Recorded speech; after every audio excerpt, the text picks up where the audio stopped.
You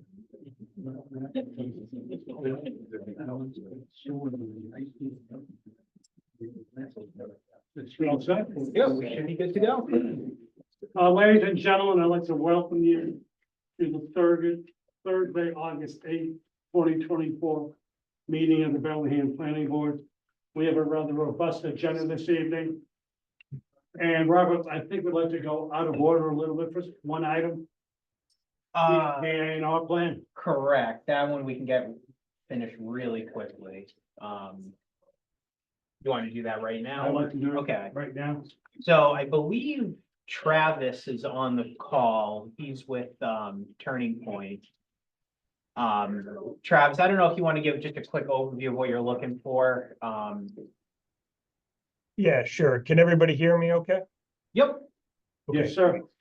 So I can share my screen or I can kind of walk you through what we're trying to do. So for the record, Travis Brown with Turning Point Engineering, representing the applicant Fargon LLC. This is the Harmony Bellingham Shores subdivision. What we're looking to do here is basically reconfigure part of the open space area 2R depicted on the plan, and create parcel A, which is at the entrance of South Main Street and then enters onto the new subdivision road, Lilac Avenue. So that parcel A currently is part of the open space. We're looking to pull that out of the open space, replace that area with parcels B, C, and D, which are on the back sides of lot 61, lot 60, and lot 59. So there's no net decrease in open space area. The reason for doing this, a couple reasons. One, the water line where it was intended to be installed off of South Main Street actually got moved up towards Center Street to avoid, kind of going into the road into both lanes. So the connection that DPW made, that water line ran across the open space to make things clean, so that infrastructure is not within the open space, which is intended to be conveyed, I believe, to the Conservation Commission. We're just trying to reconfigure that, clean it up with no net loss of open space area. So that's the intent of this plan. Be happy to answer any questions. So Rob, we get your input. yeah, so reviewed the plans and I have no issues with this. I talked to Hannah with conservation as well, because the reasoning for this, it actually dates back to Hannah's predecessor, Anne, actually, because I guess they were the ones that essentially saw that there was a water line and an irrigation well that was installed with what was going to be open space, which you don't want that in the open space parcel in case it needs to get maintained in the future. So that's where this comes into play. So it's essentially a land swap. I have no issues with it. I highly recommend just to endorse this. So this can eventually get conveyed to conservation. Does it cut down the access to the open space a little bit? No, well, so this area here, Yeah. which that's the parcel A, so that's that landscaped area that has the Harmony sign and the retaining wall. So I mean, you could access still from South Main Street there, but like, are you referring to? Like, I don't think you'd want to access from South Main Street anyway, just because South Main Street's pretty busy. So if you're thinking like parking and entering. Entering it. Yeah, you probably want to do that on the back side of the parcel anyway. Thank you. Yeah. Right. Well, no intended change of use or anything like that, it's just reshaping the line. Can't Correct. hear you, Oh, sorry, we'll speak up. not you, the other guy. Okay. I asked if there was an intended change of use for that particular parcel, and the answer was no. No, It's staying the same. correct. It's just this area is going to be included in the open space swap. And this is not going to be included Okay. because it has, utilities installed with it. already. Yep, exactly. Nick? Yeah, just to be clear, too, parcels B, C, and D shown on this plan, that's currently undisturbed area right now. It's wooded, whereas parcel A, when this applicant, purchased a property and looked to develop it, parcel A was actually already disturbed, so it's probably a net benefit to have that undisturbed area rather than parcel A as a previous. Sounds that way to me, just as one person. Yeah, This doesn't affect the inclusionary housing at all or anything like that, right? no, this does not. I would entertain a motion. So moved. Second. Any discussion? Call for the motion. Call for the vote. Nick, I. Brian, Still on, Bill, I. Steve, I. Excellent. and that will serve as attendance as well for whoever's taking minutes. Rob, can you bring us up to speed? 57 Mendon Street is asked for continuance. Yeah, so, but Travis, we'll have that signed off and ready for you, all right? Okay, I appreciate it, Rob. Thank you, board. No problem. Take it easy, Travis. Thank you. Yeah, so 57 Mendon Street, correct. That one, the applicant has requested a continuance to September 26th. We just received the revised plans for that this morning, actually. So they're moving forward with the design. There were some, at the last meeting, which was quite a few months ago, there were some concerns from abutters regarding drainage issues. Initially, the idea was to withdraw the application. The applicant's actually working forward to get these resolved. And they'll be ready to discuss on September 26th. At that point, too, we should have our third-party peer review consultant involved with the review at that point. I don't know if we'll have anything back by September 26th, but at the very least, they'll be able to give the initial presentation to the board to get everybody up to speed on the changes. Do we have a concern with any dates? Nope, so the decision deadline was extended to October 25th, so the continuance to September 26th should be fine. And so moved. I have a second. Second. A motion to continue, made and seconded for 57 Mendon Street to the second meeting in September, which was the 26th. Any discussion? Call for the vote. Nick, I. Brian, Bill, I. Bill, I. Steve, I. The motion passes unanimously, and in the other motion, I wasn't clear. Can you bring us up to speed, Rob, on 306 Maple Street, where we are? Sure, so Can we ask the applicant to come up? yeah, oh, there they are. So 306 Maple Street, I know we discussed at great length at the last meeting, about 2.5 hours, I think, going over the decisions. There were some tweaks that were made from the last meeting, just based on our conversation. One item that, I don't know if it was the board or the applicant that requested, it was the clarification of its condition number 29, which is regarding, essentially the approval runs with the land. So if the parcel were to get sold, then that's the approval stays. That's standard.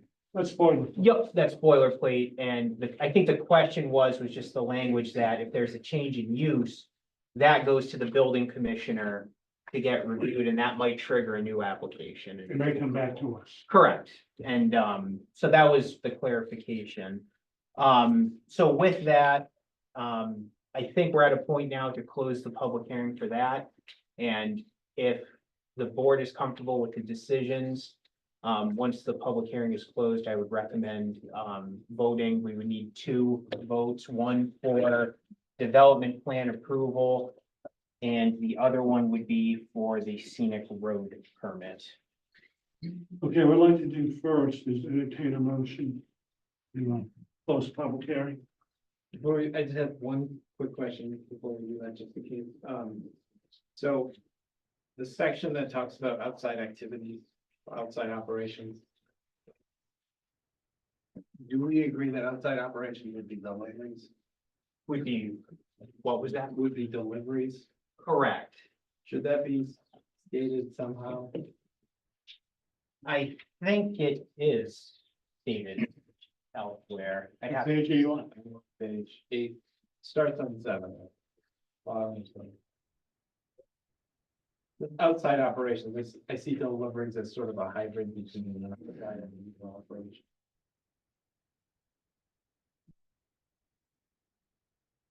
I know we discussed this at the last We did. meeting, and I think. I don't know the exact language off the top of my I think the head. concern was the hours. Yeah, just see. You're on page 7.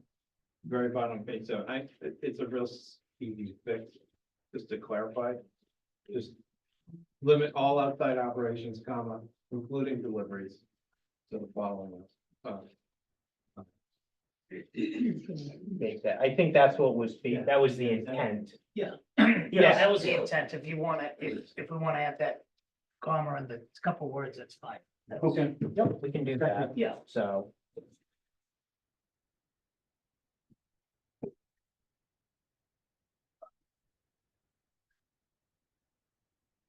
so do you get that changed? Yeah, I can change it. I would say you want to, if We the can board amend is the amended good version. with everything, Yep. close the public hearing, and I can, if you make the motion as amended for, that's the development plan approval. Yep. I'll move to close the public hearing. Do I have a second? I'll second. Any discussion? All in favor? Yeah, signify by saying aye. Nick, I. Bill, aye. Go on. That motion passes unanimously. What I'd like to do is, well, you're writing down, your notes. I'd like to, we all had a chance to look at 306 Maple Street, scenic road permit decision. I did entertain a motion to approve the scenic road permit decision. Do I have a second? No. Right, I'm sorry. That's right. I just wanted.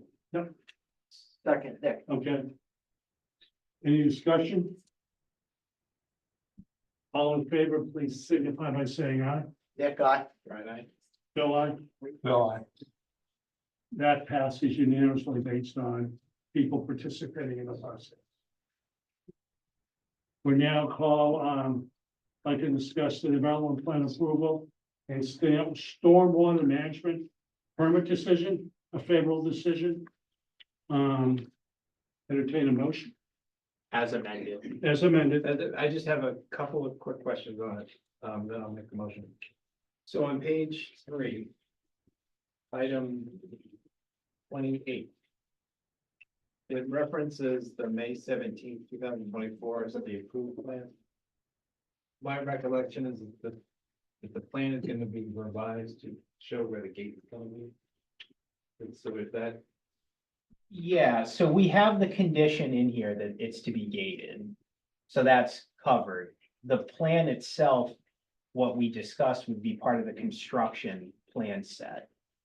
okay, I So- thought there was gonna be a revision to the plan to show it. No, there will be, but that's the approved plan. What we'll do is we'll make sure it'll be on the construction plan. Oh, And then also, as long as the conditions on there, we'll be able, we can hold, not that we want to hold up occupancy, but if we have to, that's when we'll get the gates installed. So, And just a couple of small things, page 4, 7B. Last sentence. Impacts to air quality pursuant to 240, section 50B shall be first seek relief from. It's something not shall, shall first seek relief, so B needs to be struck. yeah, it's like the. Yep.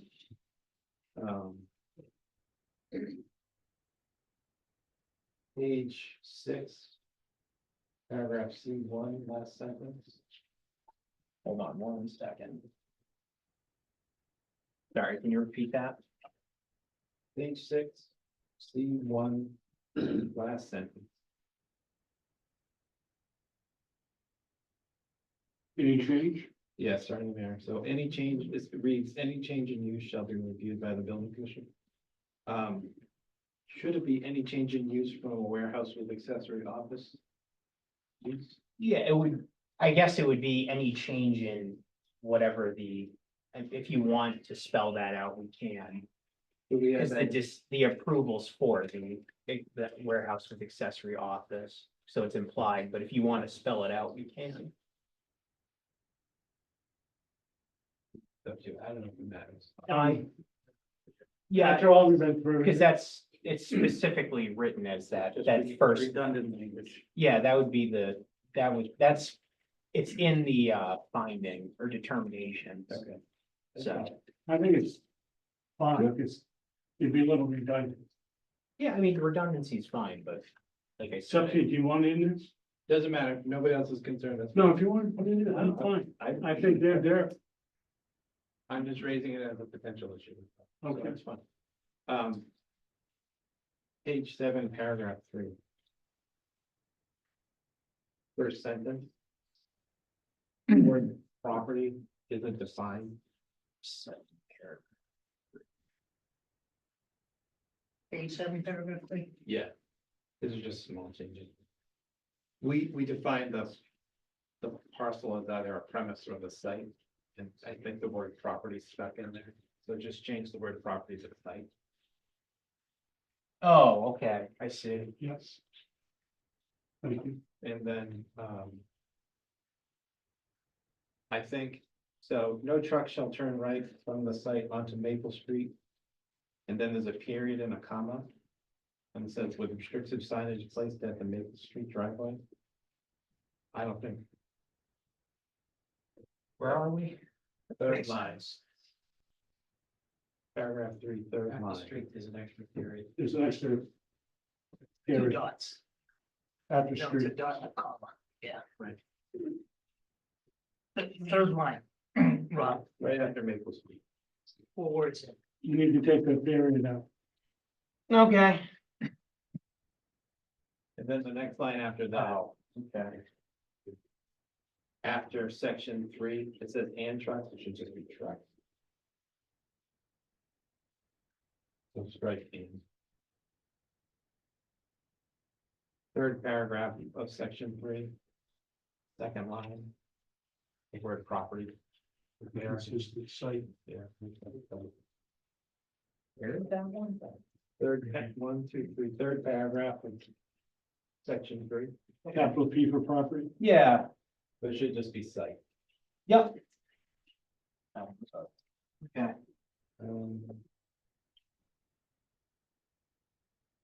Paragraph 12 of the next page, page 8. Second line, well, it starts in the first line, the limit of work line. The limit of work line shall be staked along the site frontage to properties. Oh, to properly, oh, that's fine, hang on. I misread that. Paragraph, page 10. Paragraph 22. Yeah. The word project should be second. That's it. Could be spent.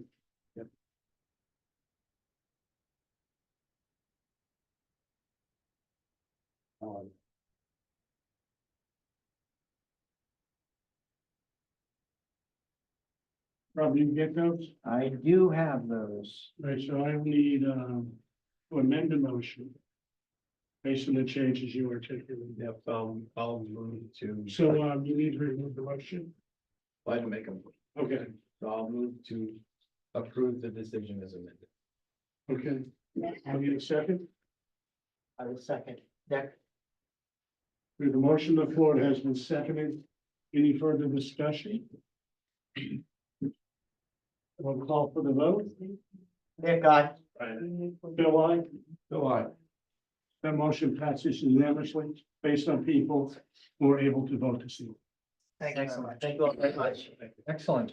Have a great day. Yeah. I don't know you, if this is gentlemen. standard. Best of luck. Thank you. Meetings, thank you. Thank you very much. Bill, thank you, Mr. Chairman. Thank you, Bill. Nice to meet you. Thank you. Pleasure working with you. Appreciate it. Thank you. Try again.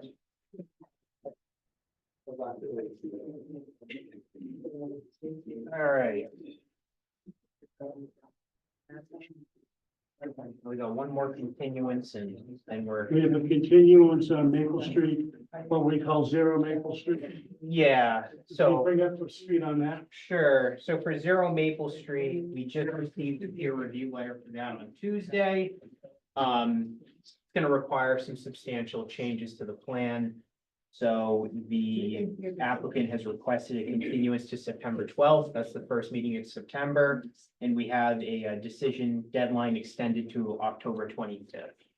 Is that gonna give us enough time? What do you mean? We have substantial changes. Is the extension October 20? Is that gonna be enough time? Yeah, and if we have to extend it further, we'll extend it further. Okay, Second. okay.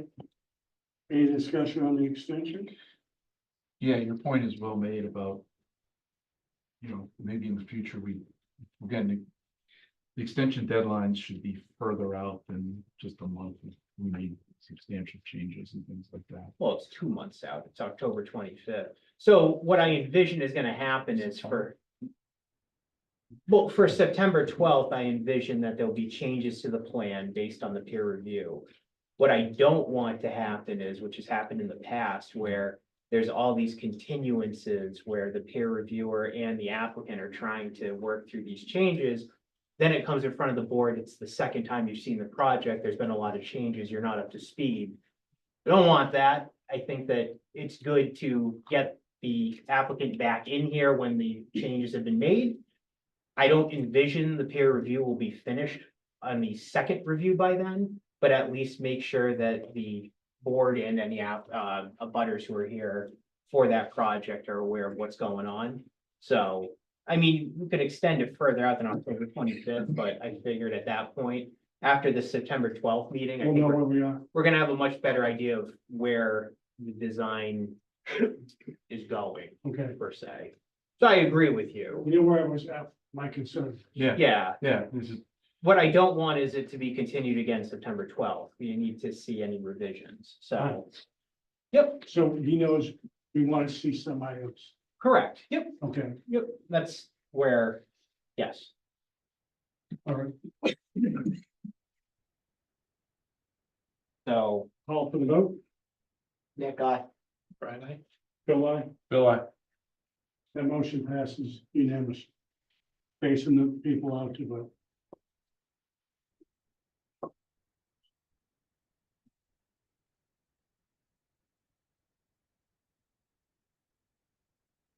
Next item is Prospectville Village. Can you bring us up to speed, Rod? Sure, Where so, we are? yeah, so I know applicants here. Evening, Lou. What's going on? Hello. So we had a meeting last Wednesday, myself, Lou, the rest of town staff to discuss some of the ongoing concerns. I know I issued a memo with my comments, just kind of where we're at. There's still a lot of information that still needs to be submitted. Still need to talk about the traffic peer review. I know I think the bigger ticket item right now that Lou is interested in discussing is we did receive, actually, it was last night, the second letter from our stormwater peer review consultant, who is here tonight, Dominic Rinaldi, so from BSC. So that's where we're at right now. I'm not entirely sure where or what we want to discuss tonight, as far as it sounds like the stormwater peer review. Well, we can dispose of, we can talk about the stormwater. I'd rather have you fill them, I don't know if the board has received your memorandum that you, Well, again, it came in last night. so I. No, my memo came in earlier Okay. this week or last week. Seems to me that we did, as Rob says, we did have a very productive meeting at with the department heads, last week. We discussed a number of issues. Regarding access, emergency access. Looping the water main, sewer extension, some wetland issues. And there are issues related to some intrusions by the Bellingham firing range that's on our property, partly, and some other intrusions from the recycling center that need to be cleaned up. So we're working through all that information right now. There are or is going to be a plan revision. I will just tell you straight out that it seems the more that we think about all of the issues that are related to the access along the northerly property line, it's more likely than not that we're going to be proposing alternative access out to Lake Street. And there's a number of reasons for that, but that's gonna facilitate a whole bunch of issues related to looping of the water main, eliminating the need for the firing range to be relocated or dealt with. Also the recycling center, which is a problem because of the way they maintain it. I'm not quite sure if the town wants to go through all the expense that they would have to go to eliminate all of that debris and keep it clean the way it's supposed to. It's very close to the wetlands, which this was a private developer, they'd have a cease and desist order on them like in a minute. So what we're going to be meeting with the Conservation Commission next Wednesday. We're going to discuss the issues that are related to wetland resource areas. Rob's made mention of it a little bit in his memorandum. There are a couple of things that this board may have some discretion over, which has been raised by BSC in his report regarding the width that may be required over the wetland crossing. I'd ask the board to consider what your consultant has requested or recommended, because we think that in most cases where you're crossing a resource area, you should try to mitigate or minimize as much of the impacts as you can. So I would ask you to review that portion of his report a little bit. We did have discussions with the fire chief relative to the emergency access out to Lakeview Avenue. He's given us some design parameters that we think we will meet quite easily regarding the access and angle of approach and the width of the roadway. Your peer reviewer has also raised a question about an easement. We do have an easement that runs through the town recycling center. I think we've provided that previously during, but we're certainly able to provide another copy of it. And we've also, as I mentioned earlier, we're connecting into the water at the recycling center, which is part of the easement that we've been granted. And one of the primary responsibilities, I would say, that we have as developers is to try and accommodate an improvement to the water system. And that comes by way of looping the water main either through the site or through the off-site. So we're, as we get into the revisions that we take, it's quite easier to loop the water main from Lake Street down to Cross Street than it would be to try and loop it. Well, let me just say this. It's better for the water system to loop it in that direction, so you have a nice continuous loop, as opposed to looping it through the recycling center, which is also an option. And we think for the town, this is a better looping system. And at the next meeting, we'll provide the plan that will show that, and hopefully by the time we meet again, we'll have conversations with the DPW and the representatives that were at the department meetings. I can't remember his name. Who was the tall guy? That's the DPW, the Assistant DPW Director, Sean Harrington. Yeah, so he was very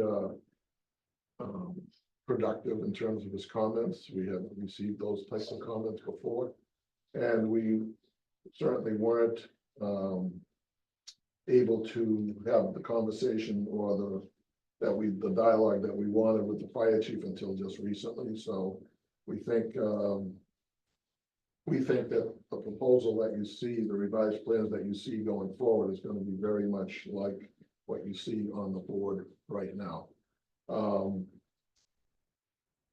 So, and as part of that, we're still proposing the sewer line, out to Black Moss Street, the way we've previously talked about it, and those plans will be coming shortly. I wasn't quite sure what you were referring to, Rob, in your memorandum about conservation restriction. What are you referring to in that? Is that for the DOT permitting or something? Well, we previously had usually when there's a railway, you need to get clearance from, Department of Transportation for use of the railway. I believe we've already received that, but, I'll double check because when we built on these lots, down on the Form A lots, those all had to get, clearance Yeah, from, I'll have to review that letter to see whether or not it into account the entire railway or not. sure. And those Conservation Commission comments came strictly from our conservation agent, Hannah Crawford. So you're on for next Wednesday? Yeah, there are no restrictions. I mean, in terms of, in other words, we don't need their permission to do work on our property per se. But to me, a conservation restriction means you can't go onto their property. So their property is in here, does not include the railway. Correct. I think what happened was with her comment, because I know we've discussed it Yeah. quite a bit in planning board setting. I know that, I think there were some conflicting mapping from our GIS system. And I know you submitted your paperwork to Yeah. her. I don't know where she stands with it, but It is true that the town's assessors maps are incorrect. yeah, we're talking about conservation related stuff anyway, so I would recommend bringing it up to Okay. conservation. I did So- provide them with the title report that we have conducted, and Yep. obviously we have title to the railway 40-foot strip that goes all the way up to Black Moss. So we're feeling pretty confident that, well, where we are. In other words, we're not encroaching on any town-owned property. Rob, I just interject for a moment. I do think, based on what I've read, it's better addressed at a conservation meeting. Oh, I agree. I Yeah, believe it's not, there is some. if it's a conservation restriction, it's conservation commission. I just bring it up. I didn't know where the comment came from. Oh, yeah. So Yep, you that's- took author, you authored the memo, Yep. so. And I'm just telling you, that's where it came from. Okay, so we'll present our information to the Conservation Commission. And Okay, a lot of what we're talking about, quite honestly, is conservation related because we need to cross this wetland and, I understand. yeah, so, And as you know, we're working hand in hand. yes. Anything else? I don't know, other than the stormwater, review, we've talked about, doing the next step of the process being, traffic review. And, I would ask the board to wait until we presented our revised plans and then do a complete I think that traffic makes review. sense. And some of the other comments that, the peer reviewers mentioned regarding landscape plans and lighting plans and swept path analysis. I'd like those will obviously be provided once we have our final plan put Okay. together. So with that, I really don't have anything else to say, other than we had a good meeting, a lot of good comments, and we're gonna proceed. Because nobody's designing it for us, we're gonna Okay. do it ourselves. All right. Before I open up to the public, any comments from members? I have one. Your plan. You met with the public a lot, you've heard from the public. Have you changed the number of houses at all? You've heard from the board. Has anything changed, In terms of the number of units, their density at all? Well, as I talked to you folks before, we've designed this according to your zoning bylaws. The density can change if you go to 3-bedroom units versus 2-bedroom. But I feel like, and I'll try to be brief, the board has articulated, as is the public, about the size and scope of the project. But nobody's told me that, I mean, if you ask the public, they don't want anything built there. So I don't think that's a rational approach for us to take it. Well, I think a fair approach, because something that's happened in the past, Lou, with some of our projects is that, like when you're calculating your bedroom count, I know you use the entire plot area. One thing that we have done in the past was, like, you have flood zone in there that's not developable. And you basically calculate the bedroom count omitting that area, since that's the intent of that bylaw. So, and there is, if you look in our bylaws, there's a definition for minimum lot area in there, and there is a clause in there about specific areas subject to the Wetland Protection Act. Something to look into. It was in this memo. I saw it. Yeah. I read it. So, But as far I've as just the answered answer to your question is, we have not revised any unit counts. Okay, that's what I suspected.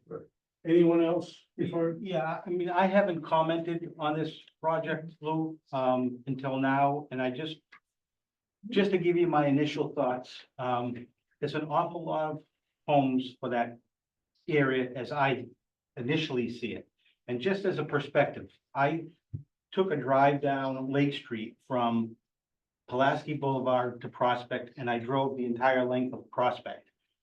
And there's about 158 homes I counted on those two streets over a 5-mile length. So just initially, what this does is literally double the amount of homes in that one area that exists on a 5-mile stretch on two streets that aren't exactly main streets that I think will have a significant effect on traffic. That's just my initial thoughts. And I just want you to know that unrecognized experts to me, besides peer review, are the people that live in town, and their concerns I hold in high regard as it relates to how it will affect them. That's just my initial look-see at it. I know we've got to, do more work, and there's gonna be reviews and peer reviews. But it's an awful lot of homes. Keep in mind, though, I'm only proposing what's allowed under your bylaws. So if your bylaw, just like I know your experience with the warehouses and all that, history. If the bylaw allows for a use at a certain density, I just simply can't understand why, when we design according to the bylaw, that everybody wants something less than what you already have on your books. Well, I'll answer that for you, and I'm just gonna speak for myself here. These bylaws obviously were done long ago when this town didn't realize the type of development that was coming into town. So while you have a right to do something, that doesn't mean it's the right thing to do. And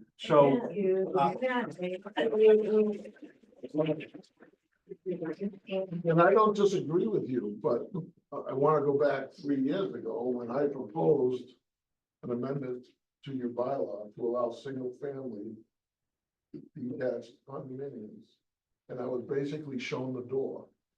Okay, so it rubs both ways.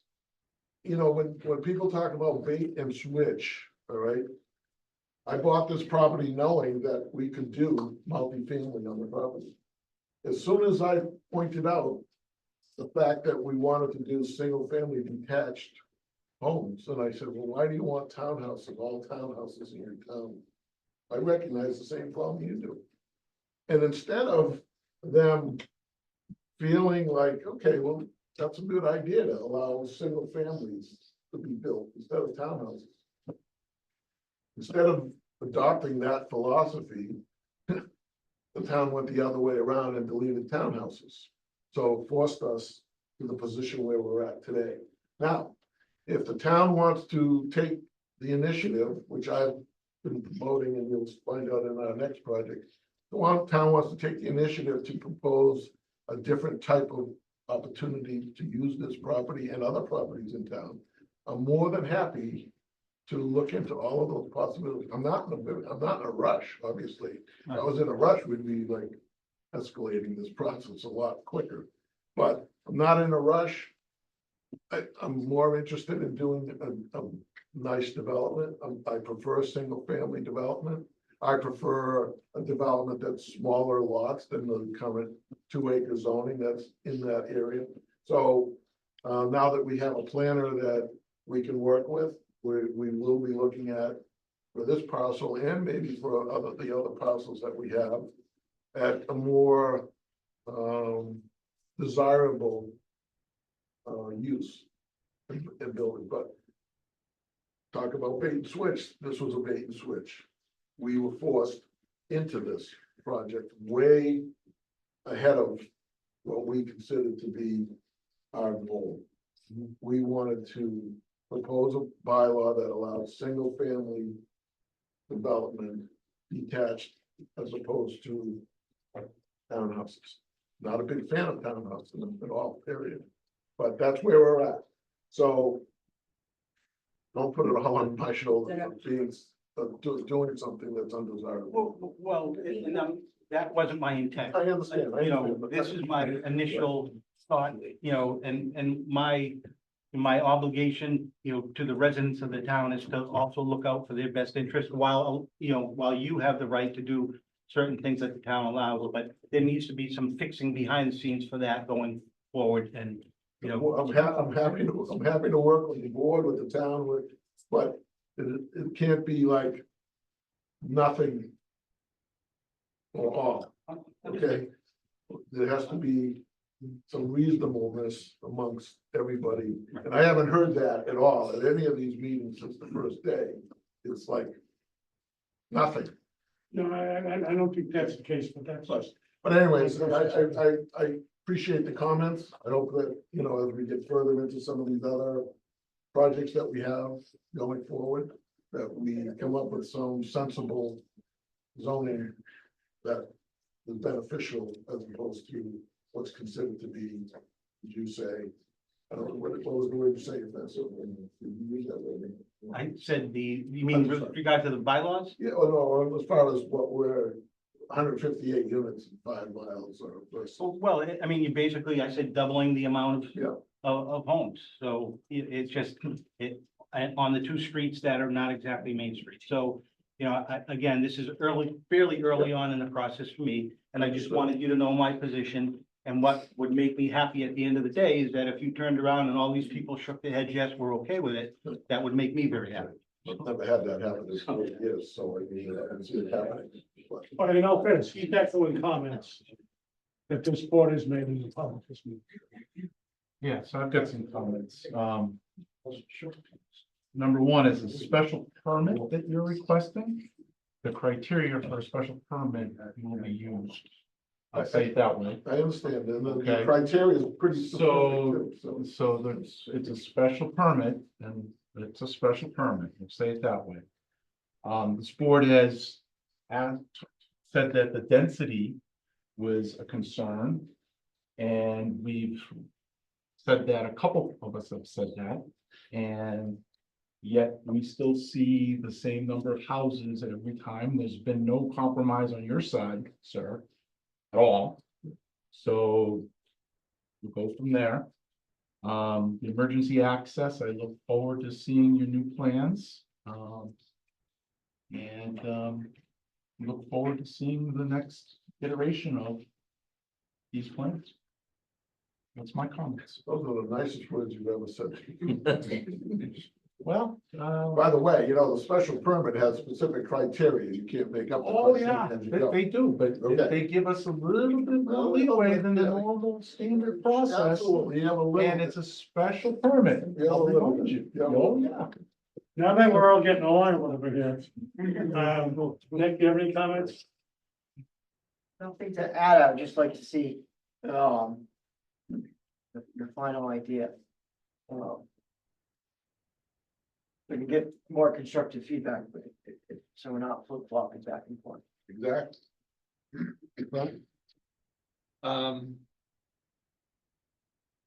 To clarify, you did your density calculations based on the entire lot area of the parcel itself? Just exactly the way the definition is in your bylaw. In other applications before us, that wasn't how the calculation was made. It was made through upland and excluding places where you couldn't build anything. I don't know what was in your previous applications, but we go by the definition or the provisions of the special permit. Uses, so if you know, a lot of times, and a lot of times they try to I don't want to say manipulate, but they try to reinvent the definition of what's allowed for under the bylaw. So I'm hoping we don't get there at this, stage of the game, because I think not interested in a fight or whatever, but we need to have some reasonableness that's gonna go on here, and it's not all one way or the other. It's gotta be a balanced approach. And if there's a decision made for us to redefine or calculate based on a recommendation or a philosophy that you folks have been using, we'll try to do that, and we'll see where it gets us. But the provision in your zoning bylaws related to special permits for townhouses is very specific. It doesn't say 10,000 per lot except for blah, blah, blah. Doesn't say that. The only reason I bring it up is because we've had this conversation with a number of applicants. But I'm not privy to that. Right, but So, it would be helpful for us if you could calculate using that, excluding what you can't build, what the density would be. That would be a helpful. Yeah, we'll be happy to do that and have some sort of a discussion about where it puts us. Either way, I don't really know what the number would be or how it would end up, but it's just, happy to go through the exercise. I appreciate that. That would be a helpful data set to me. Thank you. And as you know, we value input from the public greatly. These are the people who elect us. And quite honestly, I don't mind the input from the public as long as it's accurate information and it's productive And information. we try to make it productive and as accurate as we can. And with that, I'd like to open up the public. Woman back there in the green shirt, I believe. Marjorie Turner Holman, I'm at Victor Street, Silver Lake neighborhood.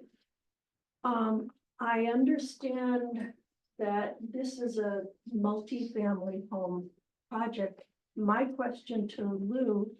Well, I'm sorry, you need to direct it to the board. All right, my Go ahead. question to you is, are you at all, do you know anything about Mr. Petrosi's experience with multi-family housing? Is this his first project? Or has he built any of this? Is this a new experience for him? And maybe that's part of the problem? Just asking. I think that you correct. You articulate your experience with this? This is part of the problem. No, I'm not saying I've it been in is. the real estate development business for 40 years. As I said earlier, I'm not a foreign developer of townhouses. I prefer in every instance that I can to build single family homes. Correct. And if the town were to allow something like that, in this particular location, that would be my preference. But I believe you do have the ability to build homes there already. Right, but it's not a balance. Well, it's just what you requested, we worked on. So to for 2 years. answer the question is, I have not built a townhouse development Okay, in my past. okay. Thank you for clarifying that. Gentleman in the red shirt there. Yeah, Dave Nichols, Blackmar Street. As I understand it now, we've shifted access to Lake Street proposal. That's what he's been doing. Anybody that's driven Lake Street during the rush hour knows Mhm. it backs up all the way to the area that floods. Mhm.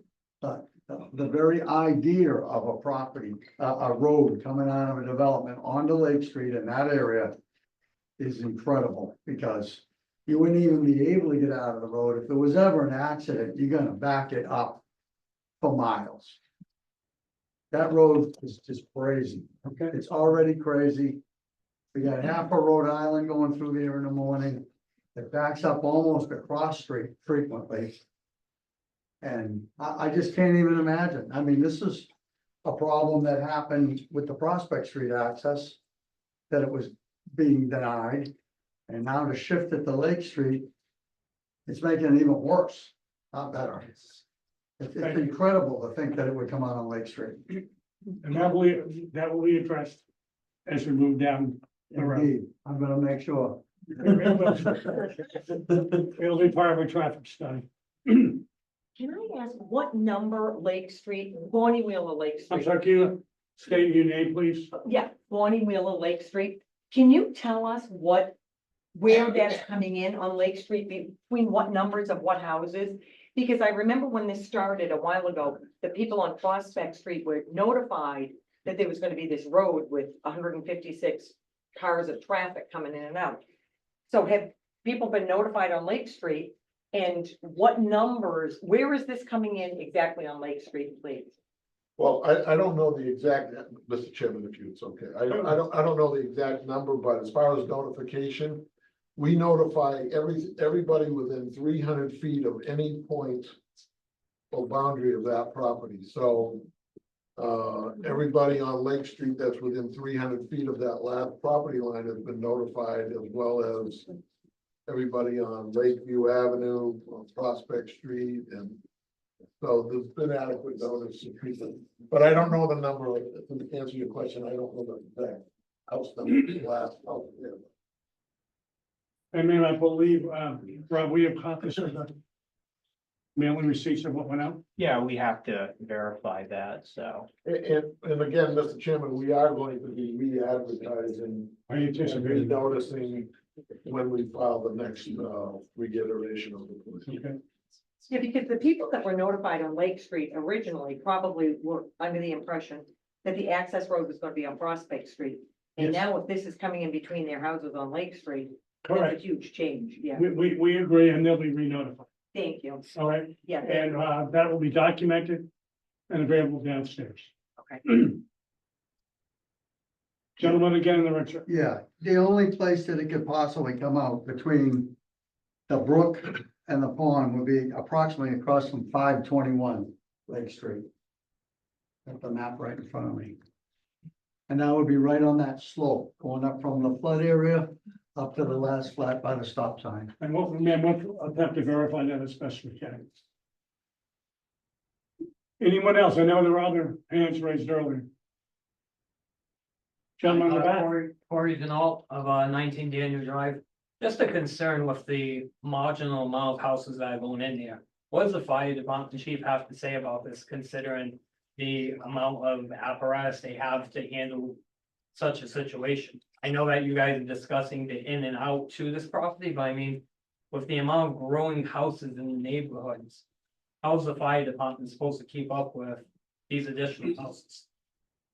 The chief will be, I'm sure, here at future meetings. Yeah, the He chief, can address that specifically. yeah, the chief has been involved in the conversations and with the density. I know that the first step is getting a truck turn analysis on site to make sure that the apparatus can work throughout all these corners and access each of the units safely, which it sounds like you're going to include that when you have this next reiteration. Yes, we'll be doing a flood path analysis, but more importantly, as far as fire protection goes, all of these buildings are sprinklered. So,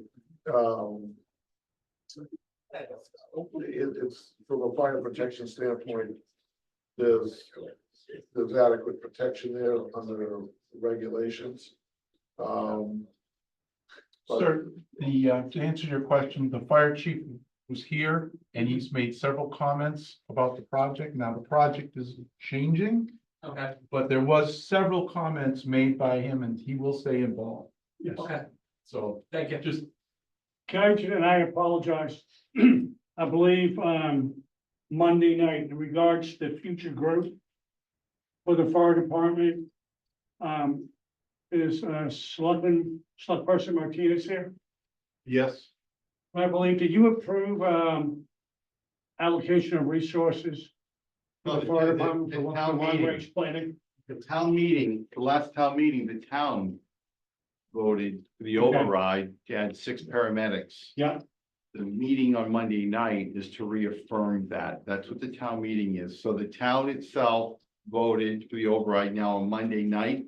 Yep. The town meeting on the 12th, I'm sorry. Is that Monday night? Yeah, it is. That's the town meeting is to reaffirm yep, the town adoption of that override of 750,000 for 6 paramedics, yep, not firefighters. I understand that. paramedics. But I also thought, John, there was an item last Monday night where there's a contract going out for the long-term growth. So the contract that we awarded on Monday was for a feasibility study to look at the firehouse in the south, firehouse in the center, and to look at overall our ability to support the town and the town's growth. So we awarded $100,000 contract, which was voted on at town meeting in May. We're bringing in a company that's gonna do a complete feasibility study. And I'm part of that committee, so that's what here's the that question. is. The chief is looking at, as is the. Oh, no, the town appropriated $100,000 to do this study to make sure that we have all the proper safeguards for the town.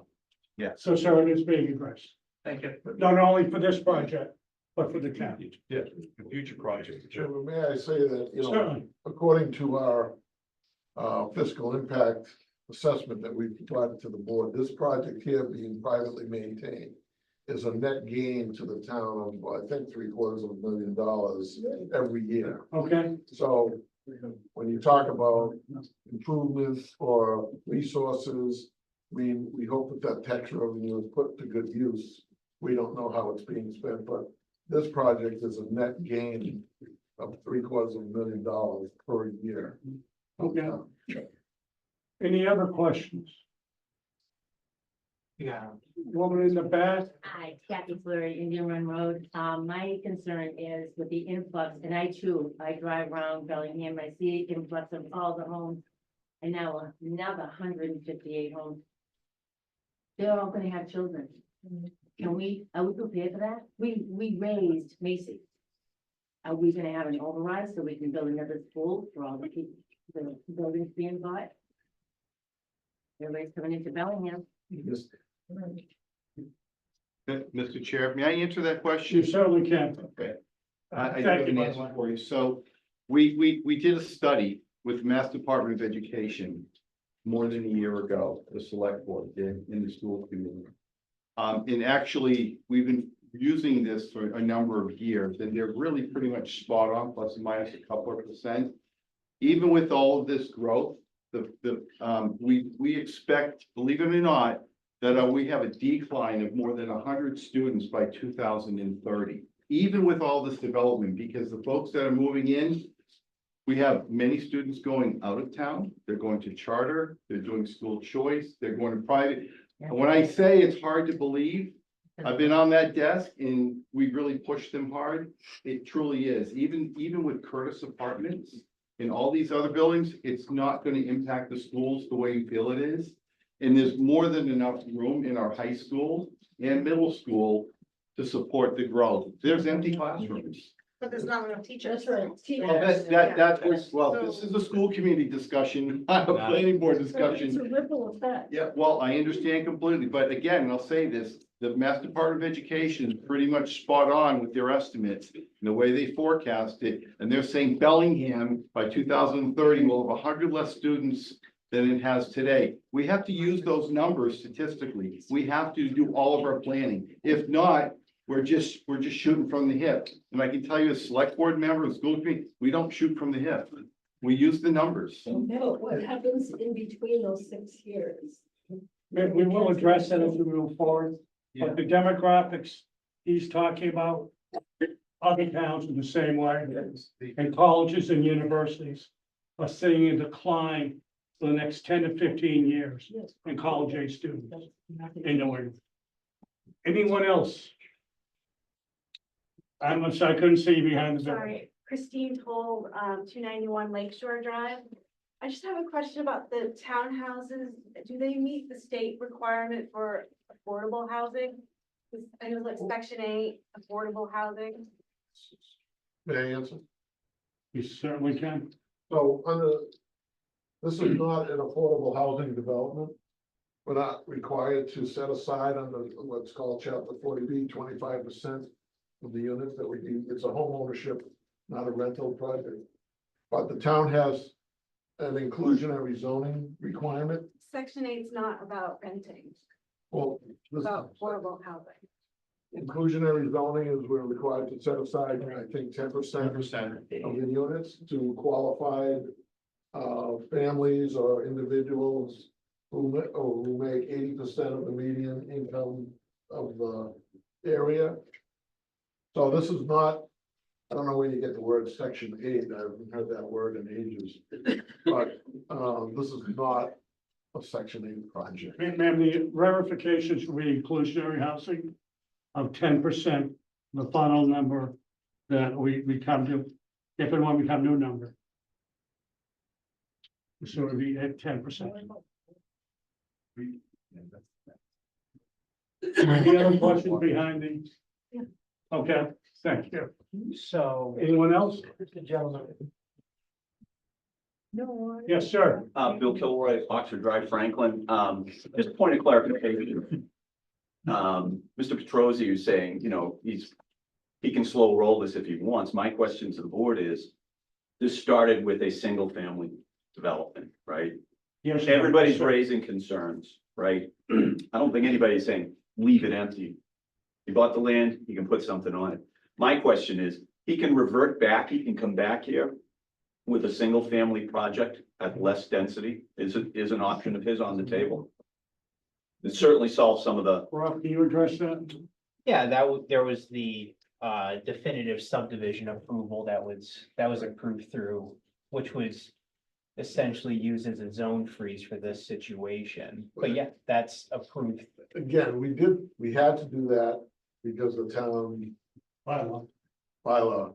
If the town hadn't done the bylaw, eliminated townhouses, we'd probably still be talking to the town more productively about other options or uses on the property. But because the town took action unexpectedly, we are in this permitting situation right now. And so we're gonna continue with this permitting situation, and the subdivision that was, as he refers to, is an option. Yeah, it's an option, but it's not one that when we bought the property, wasn't the option that we wanted to pursue.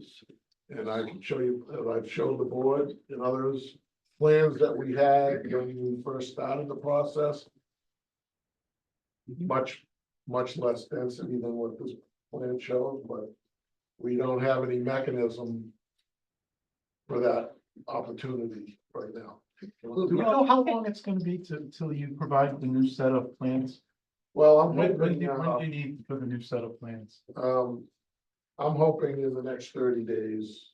To have a complete set of plans that you're 100%, we're gonna go with, because right now. We provided Yeah. options C and D last time, Well, and another set of the only plans. thing that's changing is the major loop that you see there is gonna stay the same. I don't see that changing, as I mentioned before, under any circumstances. because that's where the open area is primarily on the site. And we're starting again from peer review again? Just, no, you just really from that cul-de-sac out to Lake Street, that's really the only revision to the plan that you need, that we're gonna be presenting. I need to. We need to, One last question, sir. Don Coelho, 511 Lake Street. I'm not in a butter, but I'm near that area. I'm concerned about that road coming to Lake Street, traffic.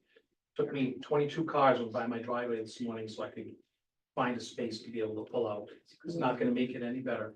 Okay. But I'm concerned, well, my question is more about how involved is the police department? And just their public safety? And, you know, I'd like to know their formal legal position on it and what is. There, we have a rather robust discussion with department heads. We have a document that's rather robust that Yeah, addresses a lot of concerns. and I think typically we'll have public safety, police chief and fire chief and our safety officer, Chris Padula, at the meetings. And I think if there's gonna be a proposed revision to the plan with access onto Lake Street, it's a good time to have them back at the planning board meeting, so.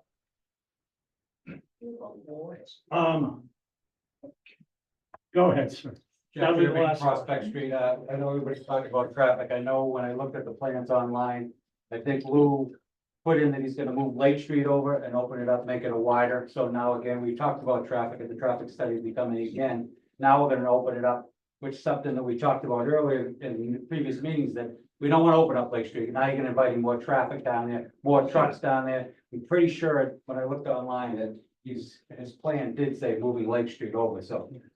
Again, we're gonna open up more traffic to the street, so. That'll be addressed in the traffic study. Yeah. And I would encourage all of you to continue to come to meetings. I'm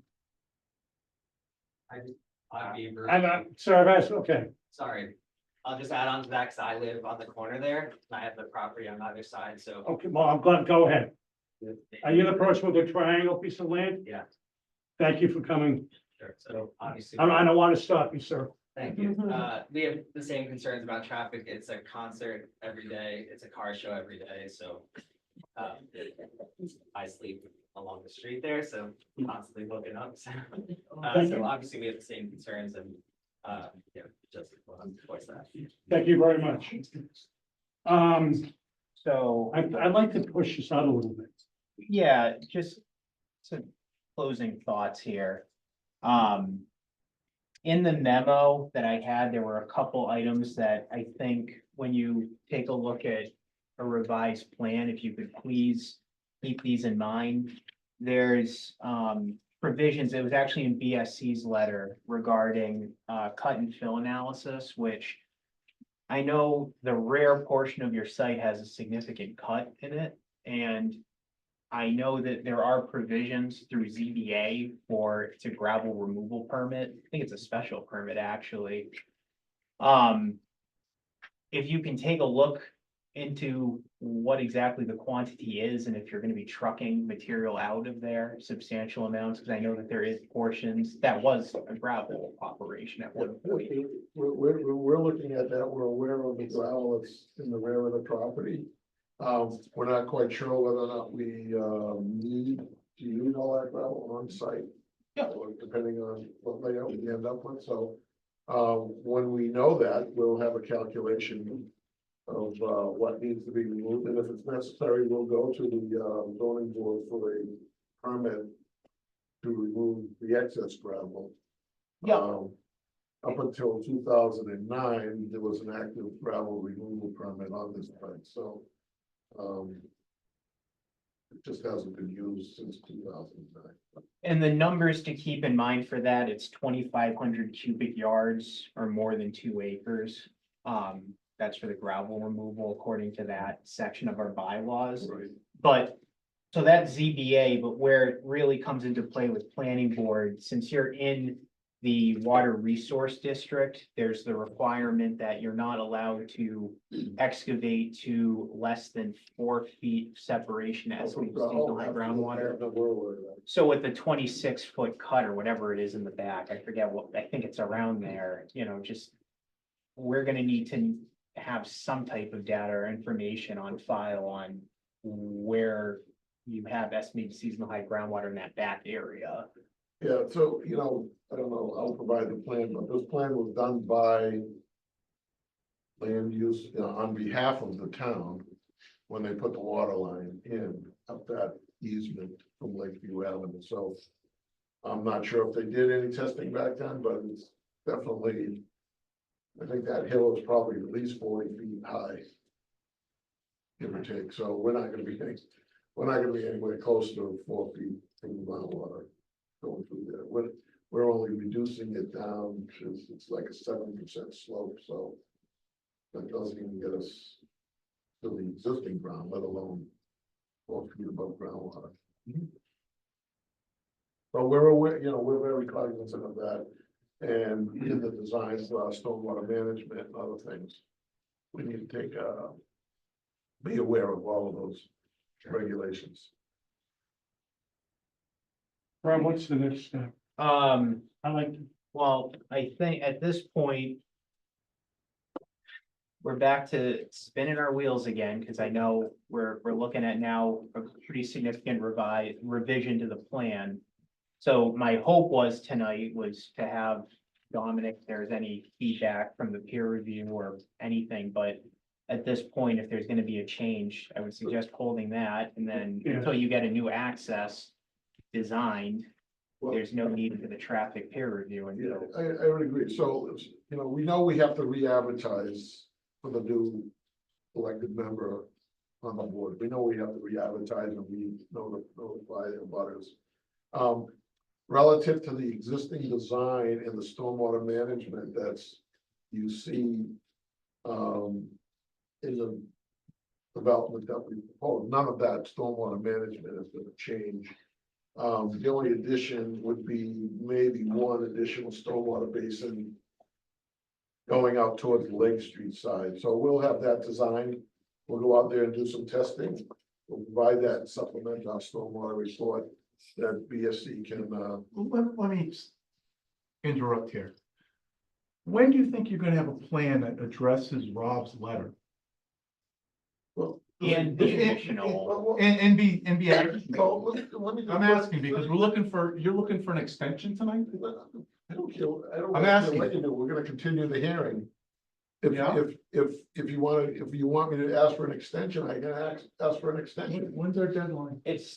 I was getting to that. Thank you, sir. So as far as the plans for your revisions, what are you thinking for time frame? Because what I don't want is to continue this to the next meeting. You have a room full of people here who, we need to be cognizant of people's schedules here.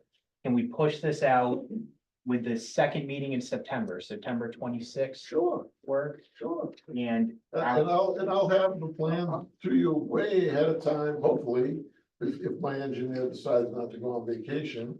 We'll have the plans in hand that you can advertise for a new public hearing, notify abutters, and we can have it peer reviewed if you want at that point.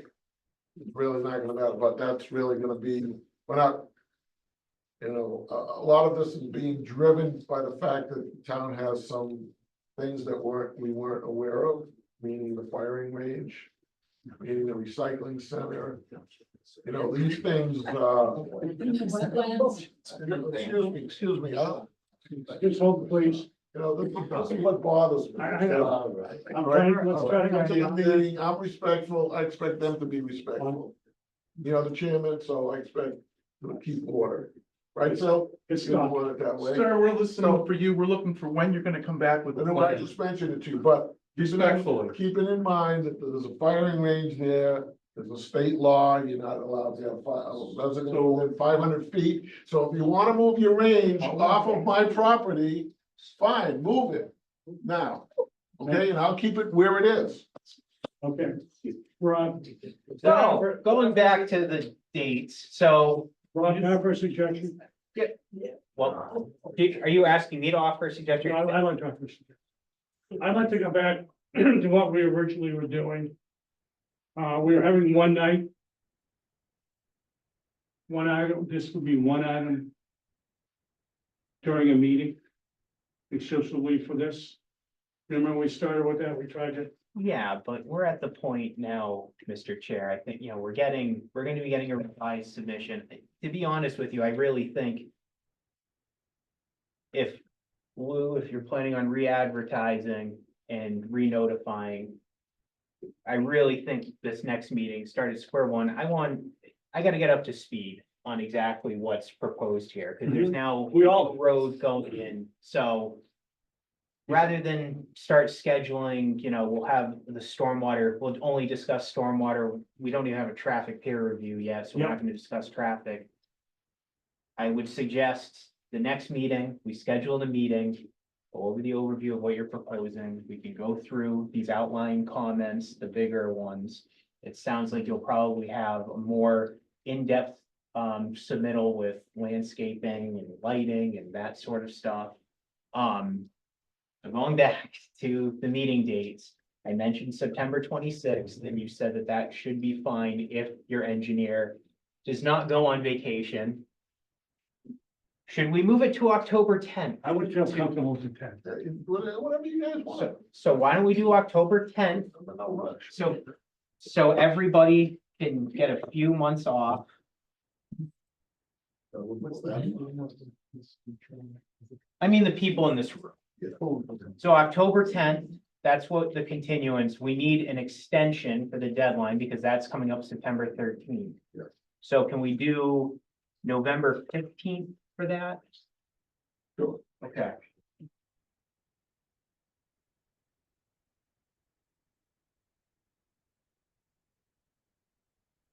All right, so continuation, October 10th.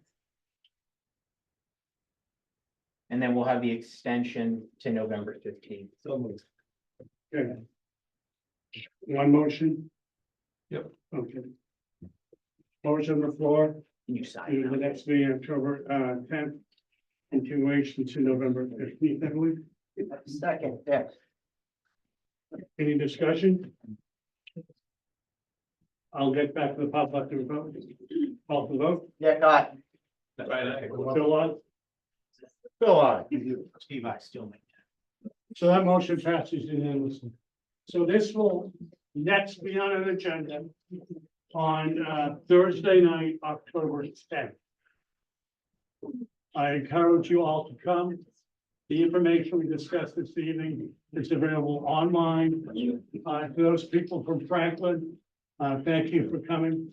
I encourage you still to participate, as well as everyone here this evening. So again, it will be October 10th, 10/10. So if anybody's leaving, and you're all welcome to stay, but if you do leave, we have to continue with the meeting, and sometimes a lot of talking is in the lobby, and it's very loud in here, so if you could take any discussion outside, that would be helpful as well. Thank you. Thank you, everybody. I would invite all of you over the next couple of days when we're gonna have this hurricane, drive up and down Lake Street and see the water that's gonna be puddling there if the rain comes like they say that it's going to. Because a bunch of us, I'm sure, will take pictures, because that's where this comes, it's the low area that's the fun. Please take pictures. Thank you. What? I'd be happy to, no, I'm not gonna go. Right? Next item. Is the public hearing for a preliminary subdivision, Blackstone Street and North Street. Nick, you want to read the motion? In accordance with the Town of Bellingham zoning bylaws, section 245-9 preliminary subdivision plan, the planning board will hold a public meeting on Thursday, August 8th, 2024 at 7 p.m. in the Arcan Meeting Room at 10 Mechanic Street, Bellingham, Massachusetts, 02019. The applicant, Wall Street Development Corp. And owner, Varney Brothers Sand and Gravel Incorporated, proposes a preliminary subdivision inclusive of the parcels identified as Assessor's Map 66, Lot 002, and Map 62, Lot 001, and having an approximate cumulative area of 180 plus or minus acres. The proposed preliminary subdivision plan includes 11 proposed lots. The plans were prepared by Allen Engineering and Associates Incorporated, Oakdale, Massachusetts, 01747. The applications and plans may be viewed at the Planning and Zoning Office or the Town Clerk's Office in the Municipal Center at 10 Mechanic Street, Bellingham, Massachusetts, during regular Municipal Center business hours. For questions, please contact the town planner at 508-657-2893. William F. O'Connell, Jr., Chairman, Bellingham Planning Board.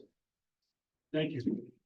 Rob, can you bring us up to speed on this? Sure. So what we're discussing tonight is a preliminary subdivision plan, which just for clarity, I'll go over my spiel that I do for all of these. Can you This speak is- a little louder? There's a lot of chatter. Can you Sure. speak a little louder. Thank So- you. So this is a preliminary subdivision plan, which essentially is the preliminary discussion before a definitive plan comes in front of the board. So essentially what this is we, or the applicant has a concept plan essentially that is presented to the planning board. There is a public hearing, which is what we're in now, so the public can come in, give any input that they see fit for the project. The planning board will do the same. And essentially, with the preliminary plan, an approval does not mean that the plan is approved for construction. That is not what the preliminary plan is here. All this is it just indicates that we've had the public hearing, we have discussed the project. It is up to the applicant to essentially utilize any feedback or comments if he decides to go through with a definitive subdivision plan, which a definitive subdivision plan, which is the second step of the project, is what comes in front of the board, has to be engineered to meet specific state and zoning standards. And that is what would eventually be either approved or denied by the planning board for construction. So I just want to make that clear so everybody kind of understands where we are in the process. So right now is the time, I assume we have a pretty full house. Not full enough.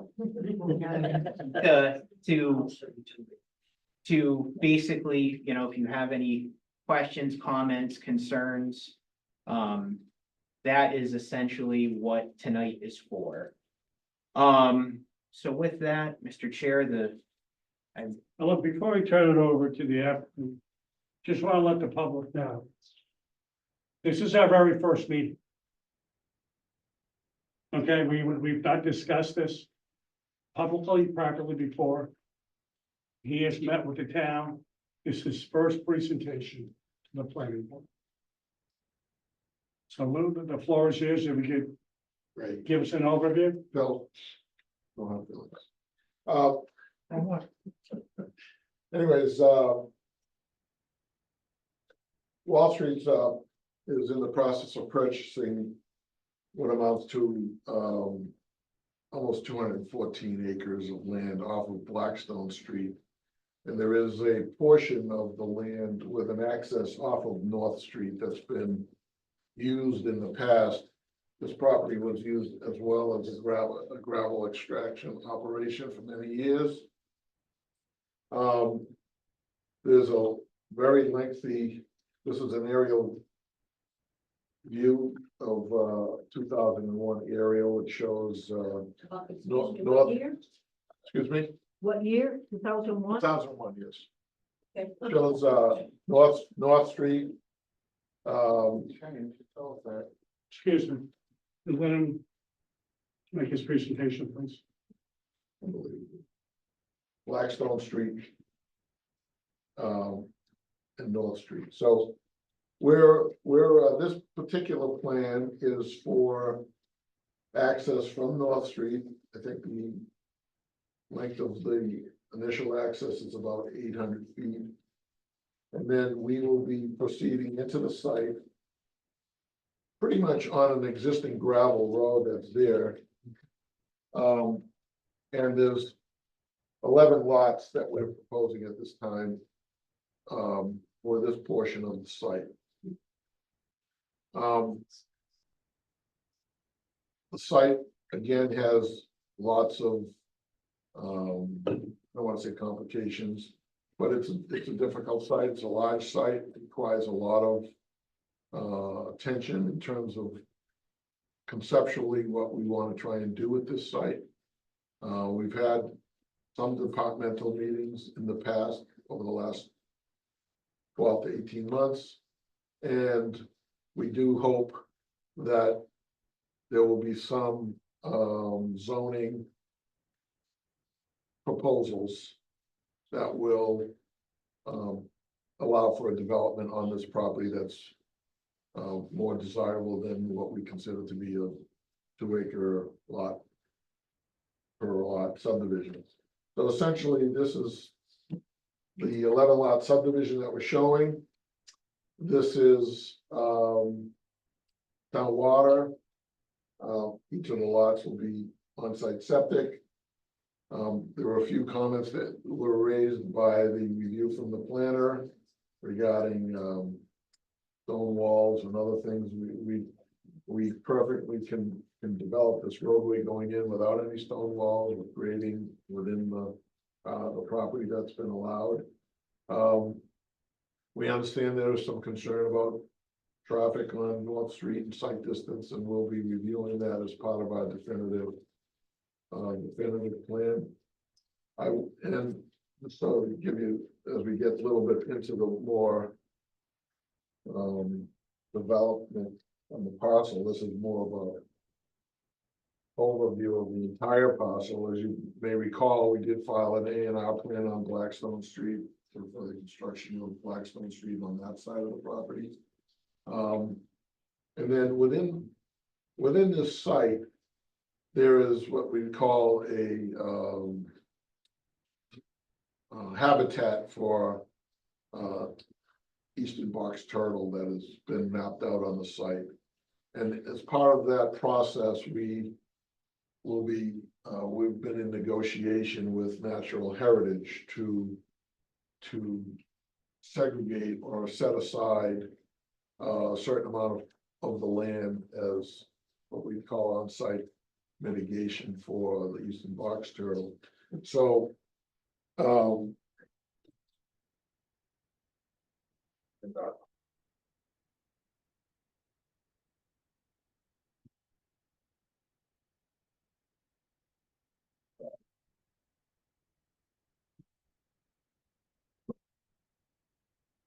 I forgot the plan that shows the entirety. Oh, here it is right here, I'm sorry. So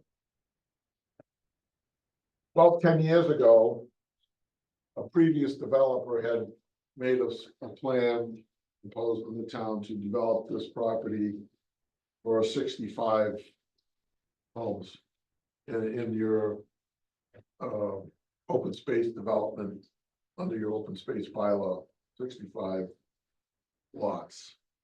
And for some reason, that proposal did not go forward, and it's been sitting for the last 8 or 9 years until I came along and put the property owners back together again.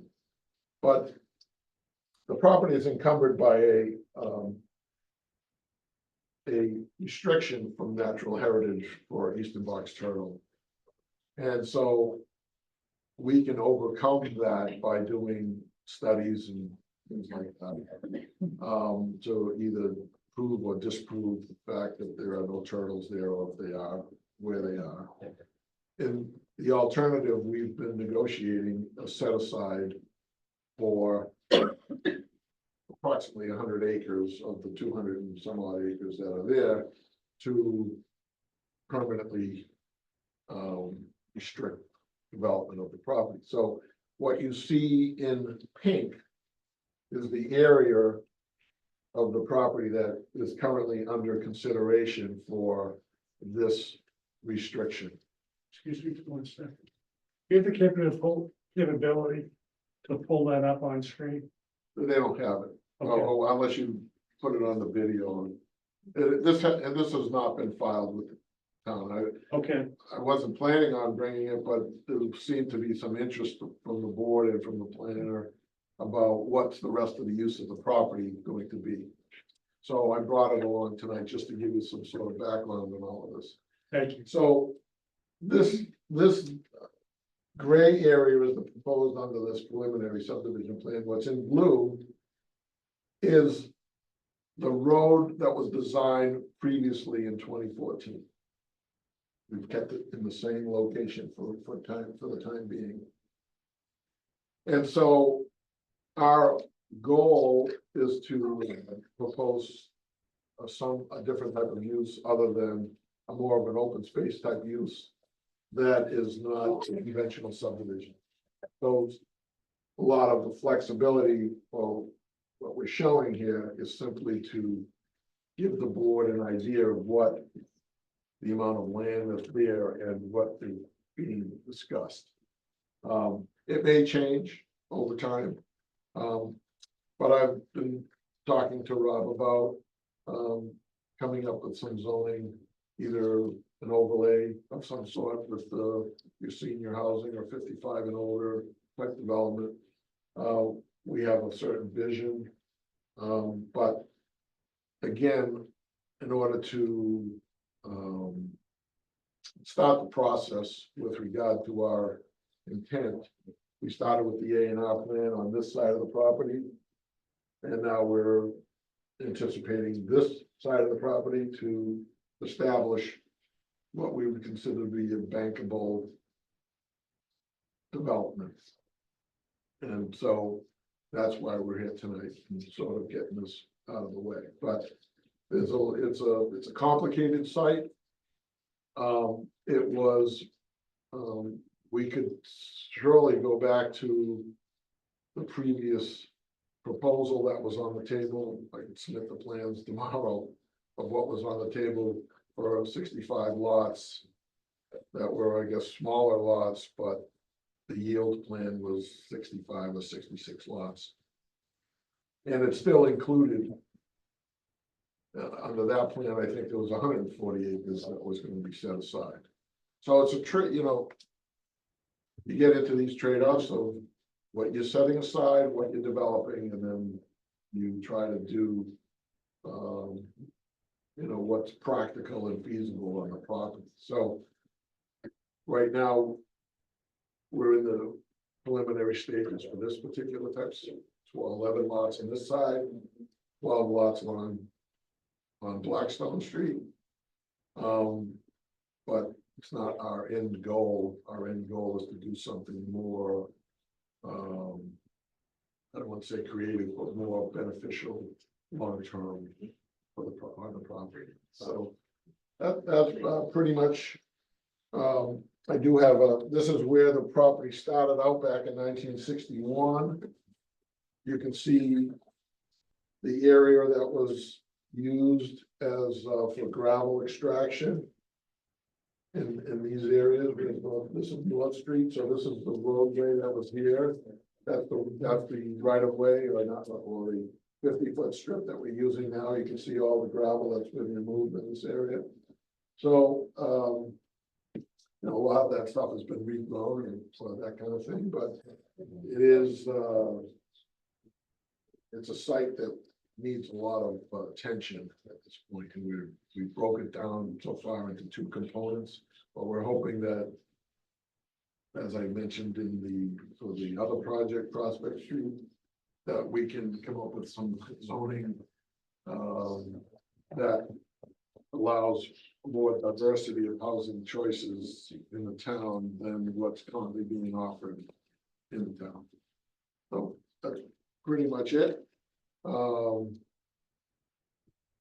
Any comments you have, obviously appreciated, but very much in the early stages of I'll hold off on my comments, Nick. I have nothing. No, just to reiterate what Rob said earlier, just so everybody understands, so it's clear that what he's proposing is an academic exercise. He's not actually proposing to construct this. He has to come back at a later date to propose a definitive subdivision. I don't know why we do these things, because it confuses everybody. But he's not building this, and no intention of building this. So it's not gonna be peer reviewed. It's not that doesn't have the amount of specificity that we would normally require in plan. It's just an academic step for him to take so he can propose a definitive subdivision plan at some future date, which then would be vetted and peer reviewed and all that stuff that we normally do. So this is, this is just a thing that he needs to do if he wants to pursue a further project. I have no questions. I actually will put some comments on. Number one, cul-de-sacs. Those, along with the dead ends, are not preferable for emergency services. I think we've heard that on some of the other projects. From that, you're looking for input. That's the process we're in, right? Well, the regulations allow it, so. Well, you're looking for input right now, right? That's why we're here, right? That's why we're here. So I'm giving you that feedback, okay? That's what we're here for, right? Of course, the conservation concerns and the traffic go along with that, so that'll be studied later. And looking for the zoning changes. Are the plans that you have here incorporating those zoning changes, or is this to the current zoning that you have right now? No, this is the current zoning right now. Excellent, excellent. So we don't have to worry about that. So those will be my comments for You tonight. should come to our departmental meetings, and your comments would be very helpful. I know Rob has excellent comments on your comments. I have none at this time. Luke, can I ask a question though? Yeah. Hold on. Go ahead. In terms of the, I take it you're contemplating petitioning the town meeting for a zoning change in this particular?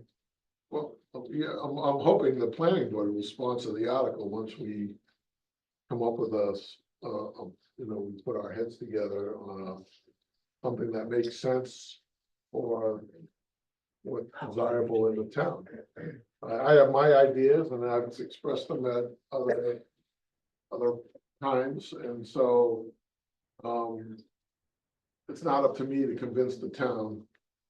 I can do what a regular subdivision here. I can come back and do a special permit of whatever's left in your bylaw and do that still. But I don't think I'm more interested in something more attractive to the community, let's say. I've been given some ideas by certain people in town. And so we'll just have to see how it plays out. But like I can only go by what you have on the books right now. The books say I can do a two acre lot subdivision up to a maximum of 11 lot or 12 lots on a cul-de-sac, despite Bill's comment. It's allowed. And there are other provisions in your zoning for special permits for 55 and older, but it's not quite exactly what I would consider to be how I would want to approach it. So we're going to explore some ideas. And if we can come up with a zoning amendment that the planning board can get behind, I'm not going to go into town meeting and fight a town meeting. It's going to be up to the town to either want it or not want it. And I'm not going to bang my head against the wall. Well, that was my question. As a landowner, you could certainly petition. Oh, yeah, I could, but you know how difficult it is, at town meeting. It requires, I think it still requires a 2/3 vote. And so it's an open town meeting, right, in Bellingham. So it's a neighborhood thing. The neighborhood will have to be supportive, but I'm not going to twist anybody's arm to do something that I think is a good idea. So when we get to that point, it'll probably be for maybe the Springtown meeting. We can put some heads together and we'll see what what the end result is, but I can do this all day long. Thank you. Again, your last comment brought me back full circle. And I don't mean to disagree what has been said by a previous member. You just stated you can do this if you have to, correct? Yeah, sounds right. So Okay. something- So then this could be built, Oh, yeah, sure. okay? I don't recall, and I think Brian's been on the board longer than I have. But in my time frame, I don't recall having an applicant ask the planning board to develop a zoning change No, or work in concert with them to do that. I don't understand your question. You don't recall an applicant? I don't working with the town? recall having an applicant work with the planning board to make a zoning change. You're looking for us to help you change the rules to allow you to build something. I don't want you to change any rules that you don't want. I'm Okay. simply looking at it as an outside observer at the town of Bellingham, knowing what I know for comments and other things that have been made relative to the needs of the town. And even in your master plan, you. I You don't understand. spell it, okay, I'm not making this up, you got to have it in your master plan. Correct. You're looking for a diversity of housing. The 2 acre lot subdivisions are no longer practical in the town of Bellingham. That's what your master plan says. Mhm. I'm not putting those words, I'm not making those words up. I'm here with a parcel of land that I think could be better used for other things or other types of housing opportunities in the town of Bellingham. And I'm willing to throw those ideas on the table to see whether or not the planning board, number one, and the neighborhood and the town, number two and number three, are willing to look into that and support something that amends your zoning bylaws. Okay, Plain and simple. well, in articulating is plain and simple. What is it zoned right now? So people who don't know what the zoning is for that area, what is it zoned? 2 acre lots, 200 feet of frontage. That's what's allowed there. Before we get to that, I think it should be open because the greater concerns, because I was here 10 years ago when the first plans were being put. Mhm. So I think that maybe we should open it up for discussions because it's not the amount of houses right now. I think we're getting to Well, we're getting the to- opening. Understand that, but she asked a very legitimate question. Yeah, we're gonna We're open up to get the there, public in a so moment. I just had not finished speaking, Okay, sorry. all right? We're getting there, Just don't worry. Give me one, I don't mean to be, I No, want and I to, don't mean to be rude either. I want to hear but from you. But Rob, yeah. we're all It's- very anxious, that's all. I've We're only all very been- anxious. I've been in this position for 4 months, Bill. I know But history wise, do you recall anything like that?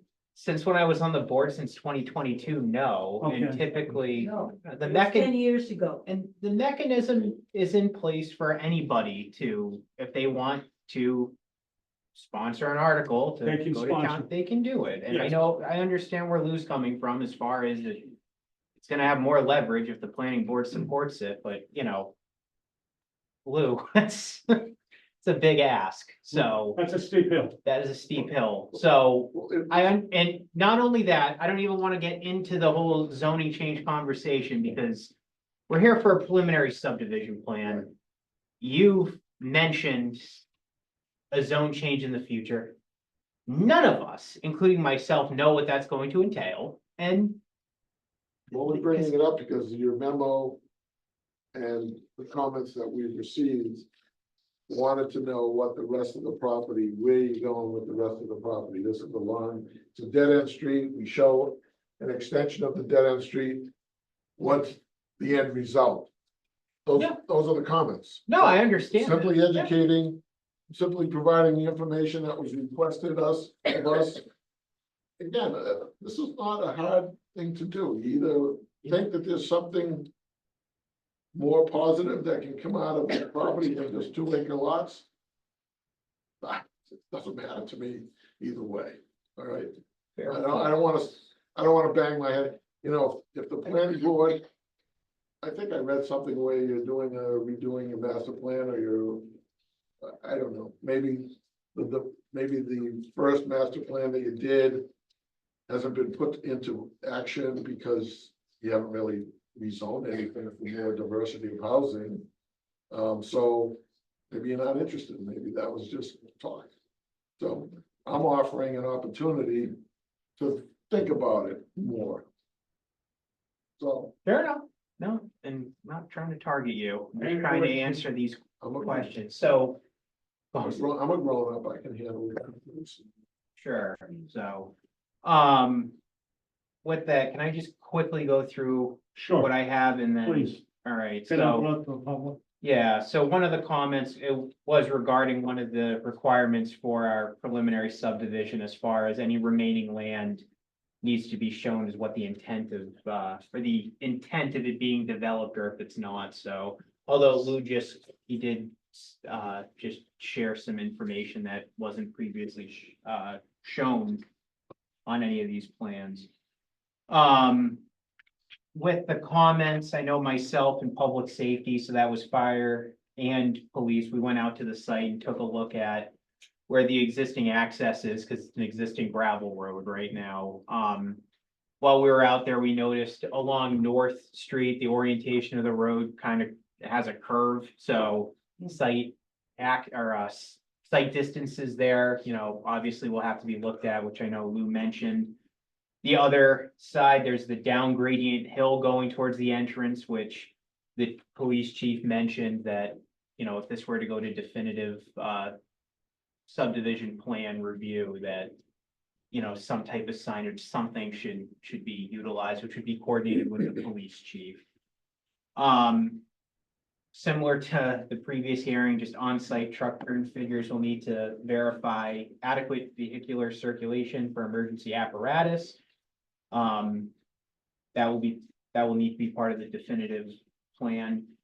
Stormwater detention basins are need to be sized to accommodate roadway drainage, which is obvious.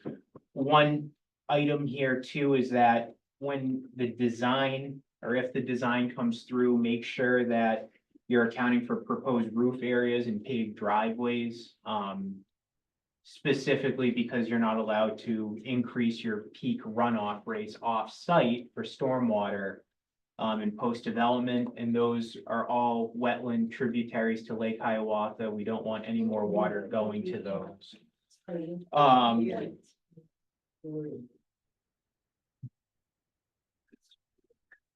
The other items, we would like to see the site or the access road going to North Street be a 90-degree perpendicular access. If that cannot be achieved, the minimum is a 60-degree cut, which you'll just have to look at when you do a definitive plan. And then lastly, in the submittal, which actually, I appreciate your engineer, they submitted some preliminary waivers, which I assume would be if you were to put in a definitive plan with this orientation, those are the waivers you'd have to request, which, I don't know if mind if I just give any input on those really quickly? Go ahead. So I think one of them was the minimum radius that's required for a curb cut is 20 feet, and I think your northern radius is 15 feet, which is enough to accommodate a passenger vehicle, but 15 feet isn't really going to be able to accommodate like a delivery vehicle. It's called an SU-30 is the design template for that. So, you know, I personally would rather see the minimum 20-foot radius just to make sure that there's plenty of access for vehicles. There was also a request for, I believe it was Road A, to be reduced down to, I don't have it in front of me, was it 24 feet? or 22 feet. Well, yeah, our feeling is that, you know, to reduce as much impervious surface as possible without hampering access or public safety, so when you add impervious surface, you would add, you know, runoff and other things that are probably less desirable today than they were when probably regulations were put on the books. So, I'm a big believer in less pavement is better. It's up to the board to decide that. That is true. My opinion on that, I wouldn't want it reduced to, it's required is 26 feet for minor streets. Proposed is 22 feet as shown, which especially with Which is road A, right here? Oh, road here. You know, Road A is listed as your long, oh, this one here, the whole thing, yes. which is. It sounds like you're talking about now a potential, I see the future roadway extension. I don't know what that's going to accommodate for housing in the future if you do go forward with something. So I mean, my feeling would be to definitely not reduce it to 22 feet. That's just my feeling on the matter, but those were the preliminary waiver requests, which. Very, very minimal. Yep. So with that, I'm gonna stop talking. Okay. I'd like to turn it over to the public now. And what I would like to do is if we can try not to ask the same question 2 or 3 times. I'm more than willing to listen to all your comments, but I want to make this as productive as possible. The woman in the back with the hand raised right now. So what I was trying to ask was, so you said these are lots of zoned for 2-acre houses, 2-acre land 2 houses. acre lots, yes. You also stated that you would choose to do a different option. What would that option look like? Like, because you're asking for it to be rezoned, what are you looking for? Well, my vision was a sort of like a retirement community of some sort. Campus of, So like modular homes? oh no. No, we're talking about we're talking about, active living, independent living, assisted living, nursing home, As we said. A campus environment.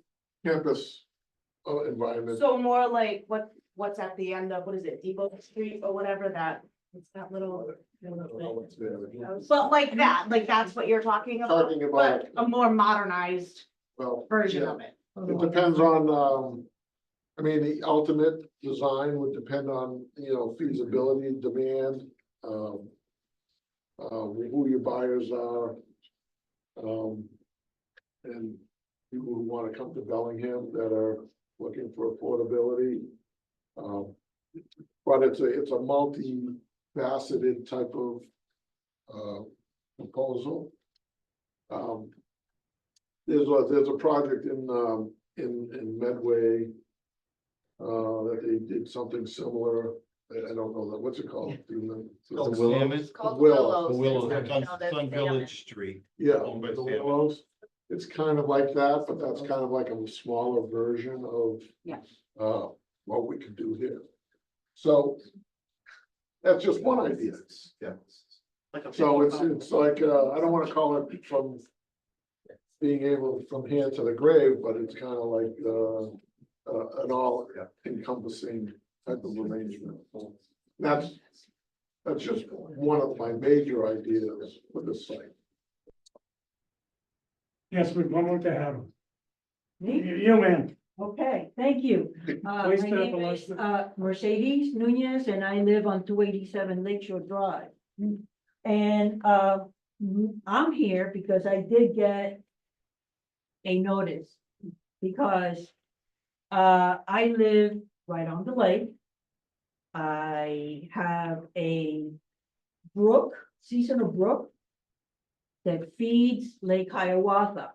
And the only thing, and I love these presentations, because I was here 10 years ago when the first proposal, and the original proposal was 100 homes to be developed.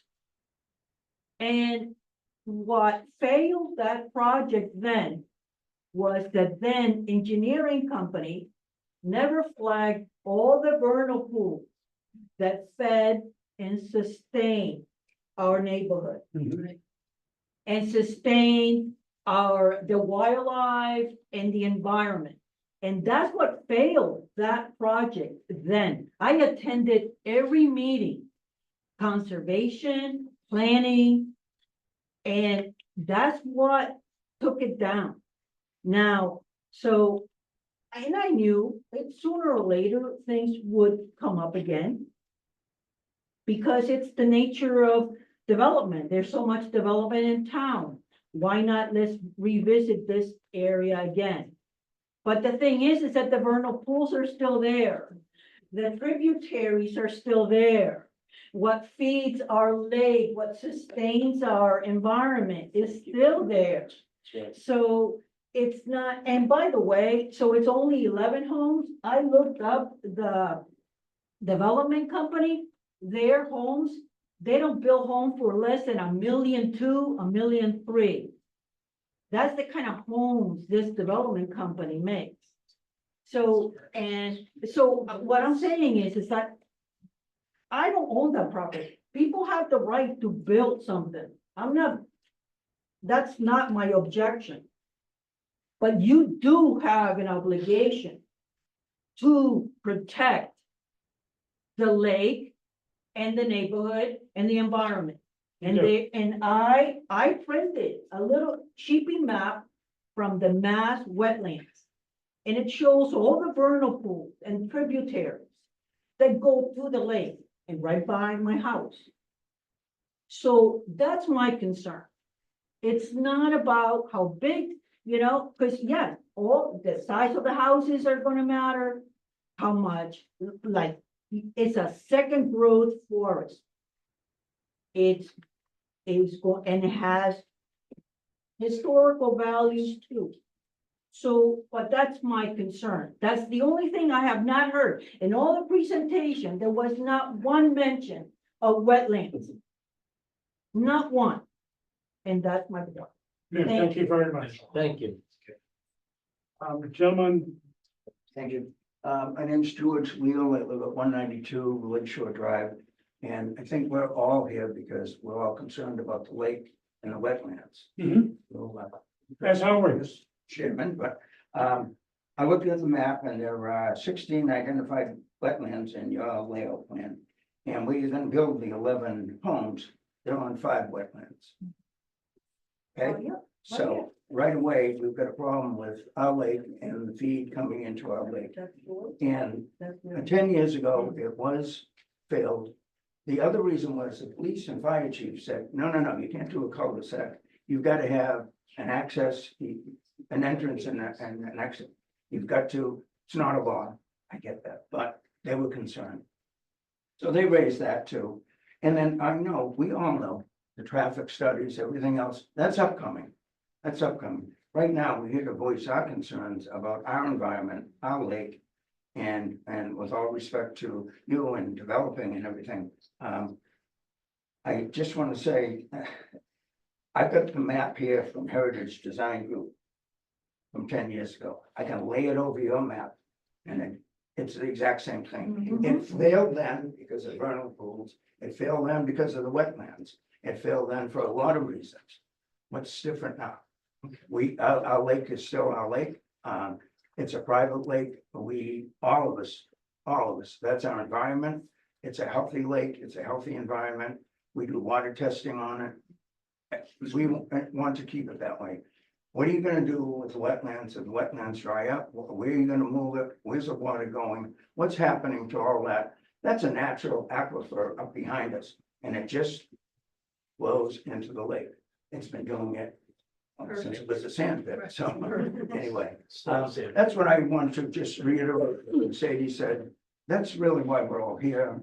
It's our concern about our environment, our homes, our lake. That lake dries up in 2 or 3 years and it's a pond. Because there's no streams feeding it. And 3 years later, it's a swamp. So that's our concern. We're looking at the future. and what effect this has on us. So just to be honest. Thank you very much. And so one point I want to pick up on, regardless of it's private or public, like, we still have the 17 seconds. Okay, thank you. Okay. Yes, ma'am. I just want to say, I'm Regina, I live at 76. We have an American bald eagle that lives on the lake. Okay, it's a beautiful eagle. I think that its habitat is protected. There's laws that say that you can't build if it disturbs even any future nesting for this eagle. We have another raptor that we've seen last year. So we have two beautiful raptors. We have great gray herons, deer, fox, coyote, turtles, wood ducks, mallards. We have a whole ecosystem. Yeah, but the eagle is really important to us. Okay. And if the lake dries up, the eagle's gone too. Thank you, ma'am. I'm gonna, gentleman here, excuse me for parking. Ben McNutt, North Street. I live directly across the street from this little rocky road that he's writing off as. Can there be another exit going to, Blackstone Street, which is much closer than you think it is, on that? I mean, otherwise, I'll be having a house flashlight into my living room all night long. And, that's being inappropriate, but I think that can be curved around and have an exit out to, Blackstone Street. Okay. Thank you, sir. Yeah, but I'm also concerned about, same as lady with the animals, the coyotes and deer are out there, the huge numbers of them, because they cross my yard all day long, well, not all day long. All night long. My yard first. Very loudly. Woman in the glasses, I'm sorry, I apologize. That's okay, it's no problem. My name is Jennifer Fantini. I live at 35 Pelletier Drive. Mercedes and I share the same code. We wrap around. She's speaking about aquifers and so forth within our code.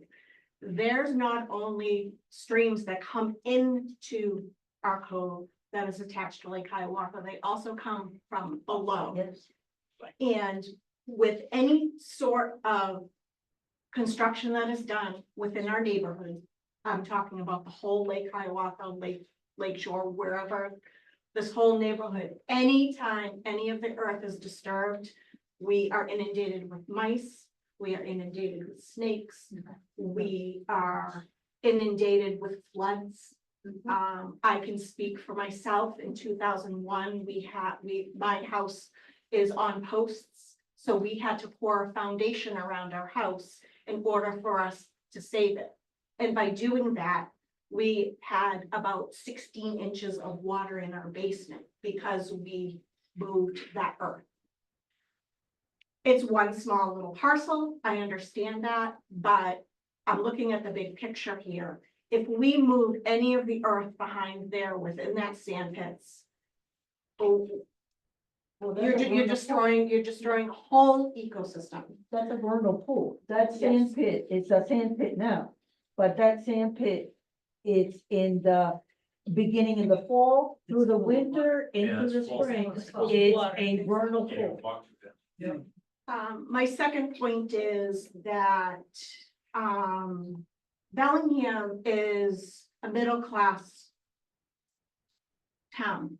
I've lived here for 24 years. And what brought me to Bellingham from the South Shore was the close-knit community that Bellingham is. It is not only a close-knit community, however, it is also a family community. We all have children, we all have grandchildren that are educated in these schools, that are here to stay. And my feeling is, why would we need another 55 plus neighborhood in Bellingham? We have one off by Hickson Street. What would that benefit to us other than building on this land that is here? I don't have a very good feeling about this at all.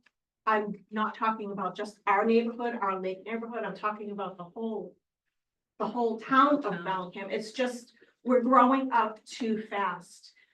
We cannot sustain, we had another proposition to employ more paramedics. I physically have 2 medically challenged kids. I've called the paramedics once since my children have been medically challenged. They passed right by my house because they couldn't make the turn from Lakeshore Drive onto Pelletier. So they have to go all the way around. That is the point that I see here in a cul-de-sac. Yeah, people love to live in a cul-de-sac. It's beautiful. But if you're not getting emergency apparatus there in time, what's the point? Exactly. Thank you. Gentleman here in the front. Yes, Gavin Sherman, I'm on Lakeshore Drive 135. I think the key here, I think a number of people have mentioned, is the aquifer. I mean, besides everything else, it's the aquifer. And it's not just, and somebody mentioned that, and I want to repeat it because I think it's really, really key here. It isn't what you see on the top alone. It is what's under the ground and the way the water flows. During the winter on the lake, when it starts to freeze over, you can see all the places in the lake where the springs come out of from that area. They come down that area because that's the way everything flows. And you can see where they pop up all over the lake. Any type of construction like that could disrupt and destroy various underground, the aquifer that feeds our lake. It isn't just the rain, it isn't just those streams coming in, it's those springs, underground springs. So I don't know how anybody could actually figure out where they are, their location, how they flow, which are the large ones, which are the small ones, when you're building this type of stuff. I don't see, unless there's some science that I don't know of, that they can go down 20 feet in the ground and find some, 2-inch rivulet that then joins something else. So I think that's really, really important here. The second is that this, even if it got approved, it would not be the end, folks. This is just the beginning, and I think that's really, really important for people to understand That's that. why they named it Lot 1. Well, let me finish.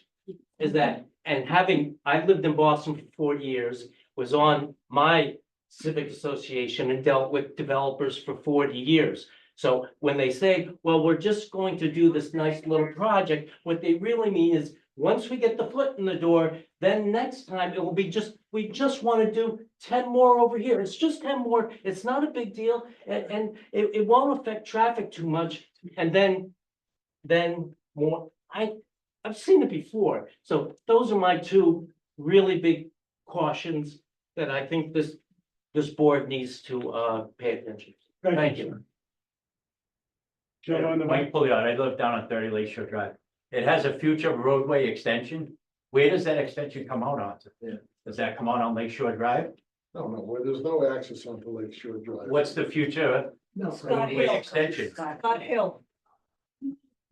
Scott Hill, that's phase 2. What they name as phase 2 or lot 2 is Scott Hill. When you look at the map that they sent, if you got the thing that was sent to everyone around the lake. Okay. You gotta let him answer the question. So that's. I don't know, sir. Luke can answer that question. There was no access being proposed or even access available to Lakeshore Drive.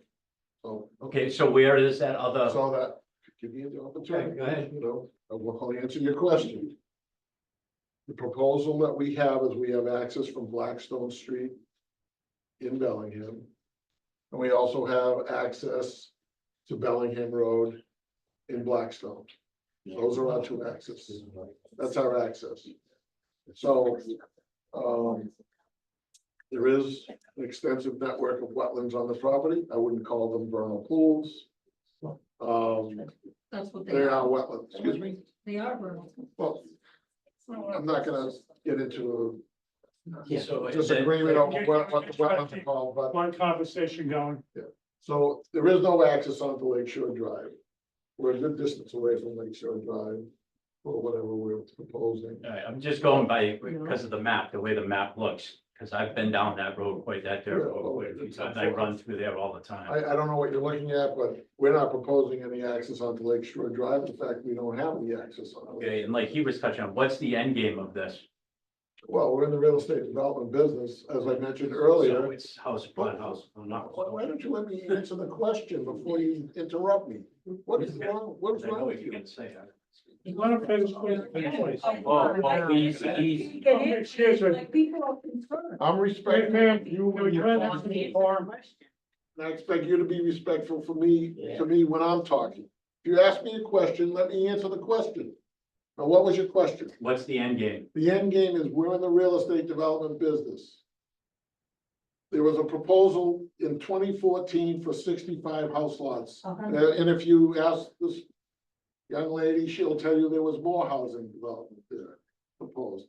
I'm not proposing that at this time. Yeah. Okay, but we're in the real estate development business. You heard me suggest to the town planning board that we would like to do something that the town would like to see on the property, different type of use.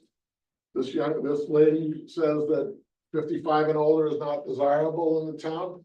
We disagree. I've had many people come to me and say, we need senior housing, we need 55 and older. We have many people looking for that type of housing. Now, we'll do our studies, we'll do our market feasibility, we'll do our environmental evaluations, we'll present the information to the town. They'll have a peer reviewer look at the information, and we'll let the results come in. But there's gonna be development there. Okay, there's gonna be development there. Okay, I can promise you there'll be development there. Wow. Wow. Okay, I wanted a few more questions. Gentleman in the back, standing up. Mr. Chairman, it seems that this gentleman does have some desire to work with the town as far as this development, and in the future, you know, studies are gonna show whether the vernal pools or different things that actually hinder or help this development as it is. My big part, other than those concerns, my other concern is also traffic on Blackstone Street. Blackstone Street currently ends at Matty Way. Yep. That's where it physically ends. Correct. We currently have a 5-building, 15-unit townhouse approved on Blackstone Street, on the corner of Blackstone Street and North Street, Correct. which will bring 30 to 40 vehicles to that area. Any extension of Blackstone Street to Bellingham Street would just completely destroy Blackstone Street as a whole, because that would just turn into a super highway for everybody to travel from Bellingham into Blackstone and beyond. We already have trucks from Lindenmeyer Monroe coming down Blackstone Street, turning onto North Street, which to me, I do not know how they're making a clean right-hand turn onto North Street to get to Mendon. So that's something for another. So my question will be, is there any intentions to stretch this road from Blackstone Street to Bellingham Road? And if so, it should not happen. It can't happen. It's just. And it's all wetland. They're gonna find that there's a lot of wetland in there. I used to hunt it. I used to do a lot of other things back there. So, I know the property quite well. There's a stream that runs through it. So there's a lot of hurdles for this property to be developed, and I'm sure he's aware of a few of them. Whether it comes to light or not, that's a different story. Okay.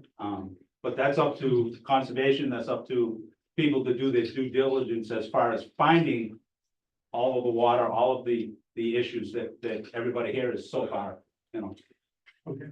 And sir, thank you for adding some levity to the meeting tonight. Brenda Hamlin, 176 Lakeshore Drive. I'm actually in Blackstone. But as this gentleman said, I've spent 20 years back there. My daughter and I, we ride our horses back there. There's a lot of Excuse me, wetland Lord, kid. standing right in my No, I know. Oh, I'm sorry. It's okay. So right where they are, I know exactly where they're talking in the sand pits. But all around the sand pits, there is always water, always has been water.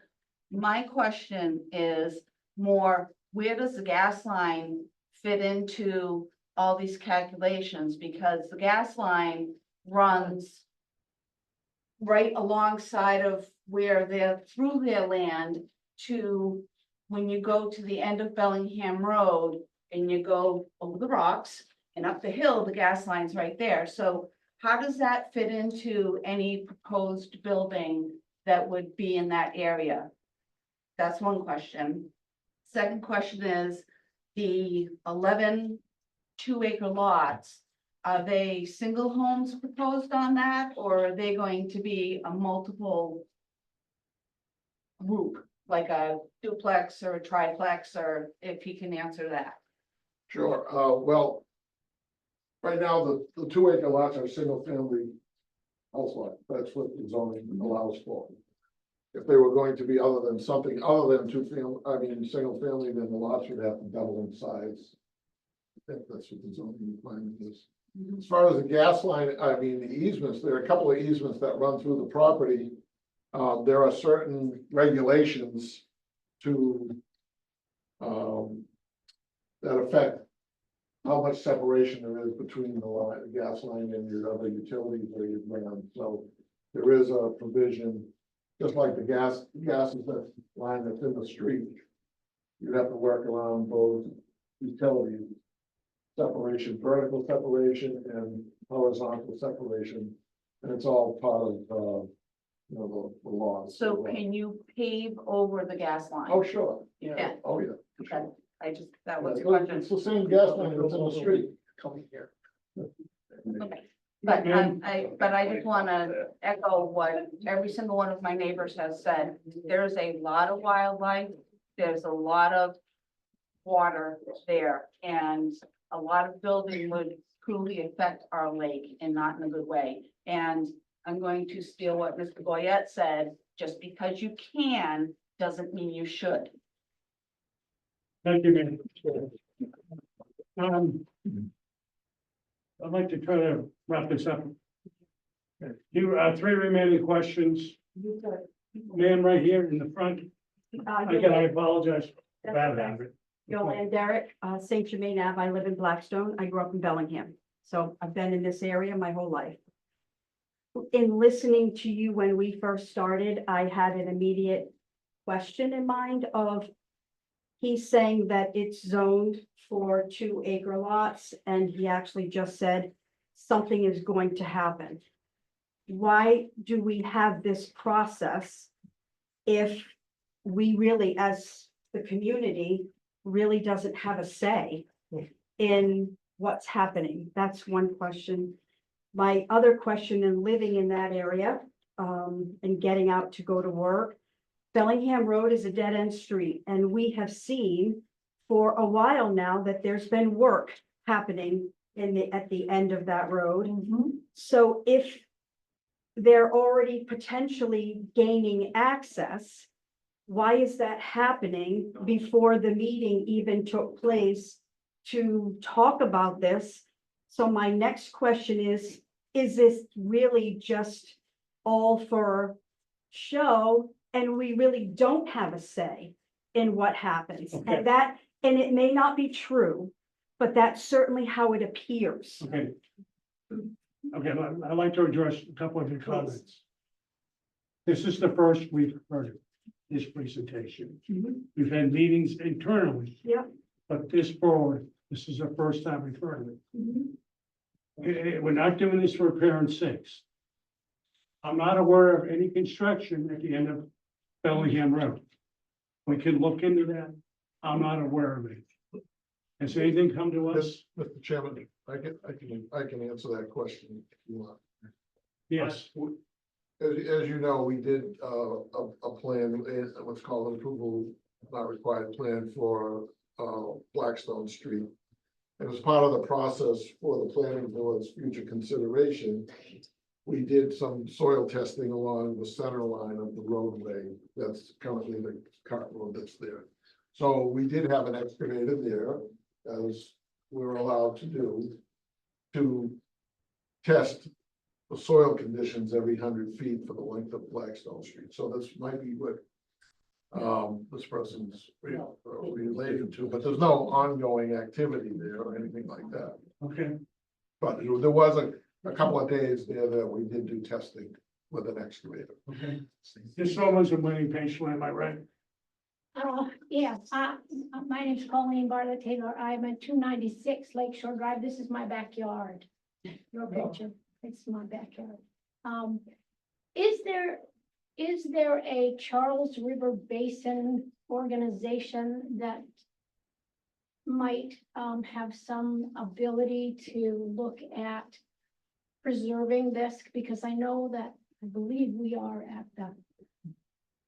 That's a great question. We can look into that. Yeah, there are organizations. I know there's the Charles River Alliance. I forget the name. The Charles River Watershed.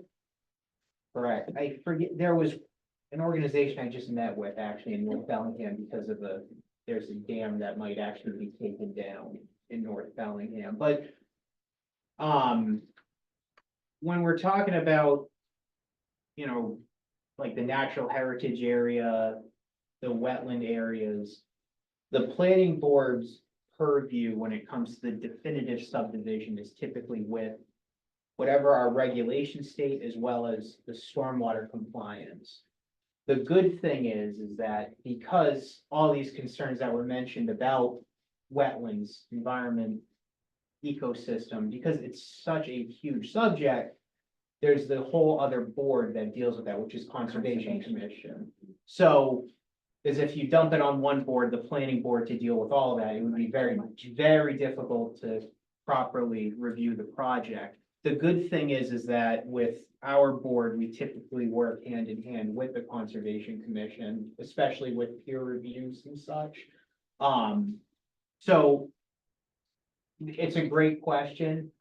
It's something that, I can certainly look into, but I would definitely talk to Hannah Crawford, our conservation agent. I can chat with her to see her feelings. I know she would be dealing with those agencies more than I would. It's like, when you buy a piece of land, do you get any information like that about what the land is that you're buying? I mean, do you get, there's lots of wetland on this property, I don't know. I mean, it depends. I've only bought houses and then, I just wondered.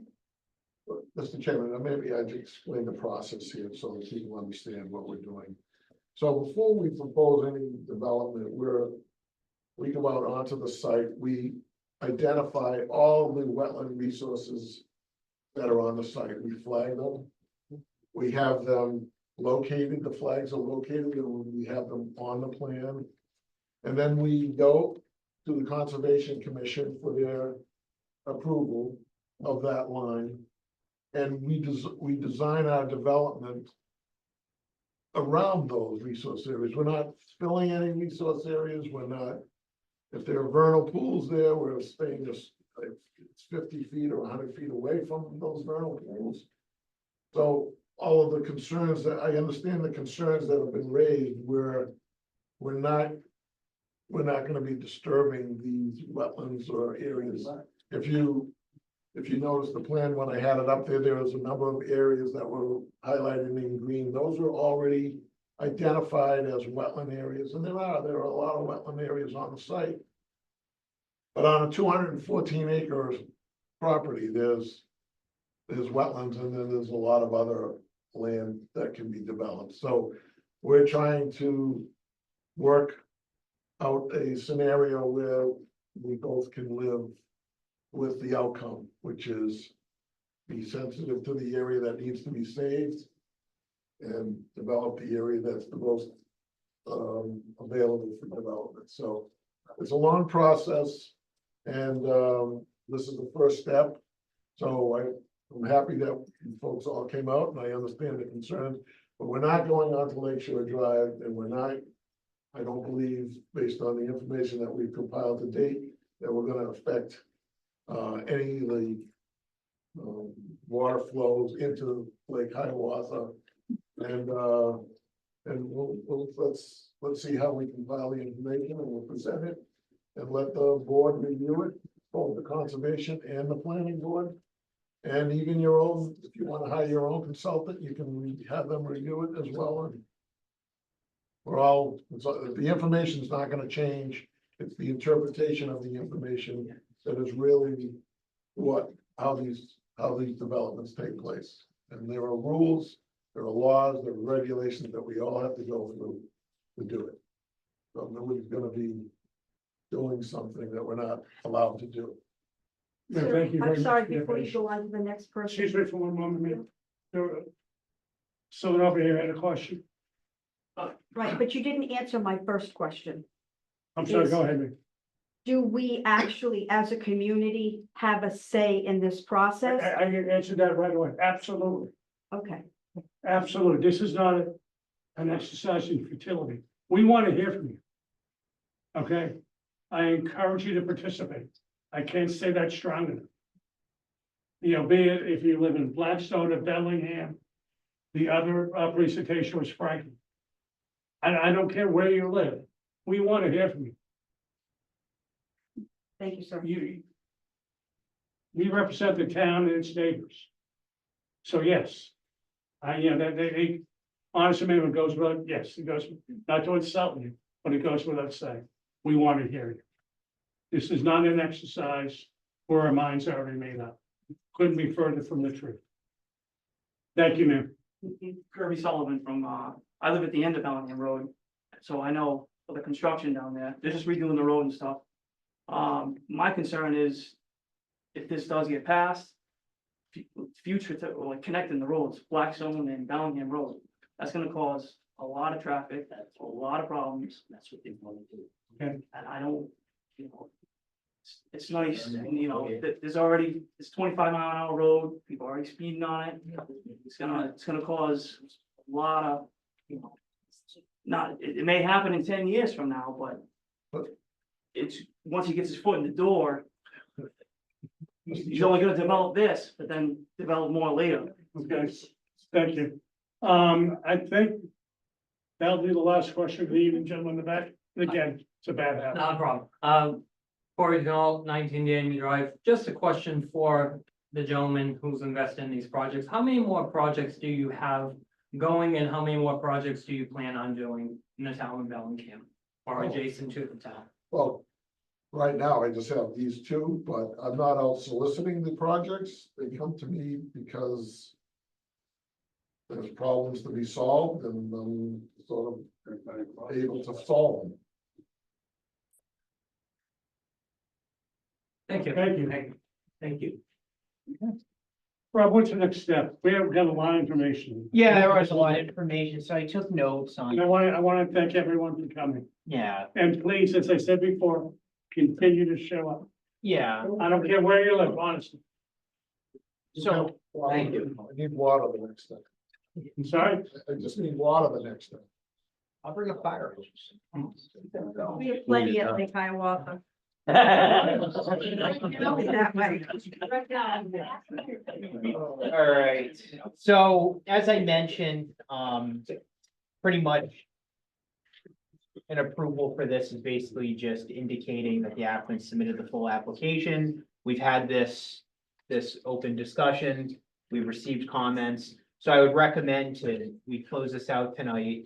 You close the public hearing, and then I basically submit a approval to the town clerk I would do an approval with modifications and list my staff comments as well as some of these other comments, like for example, the gas easement.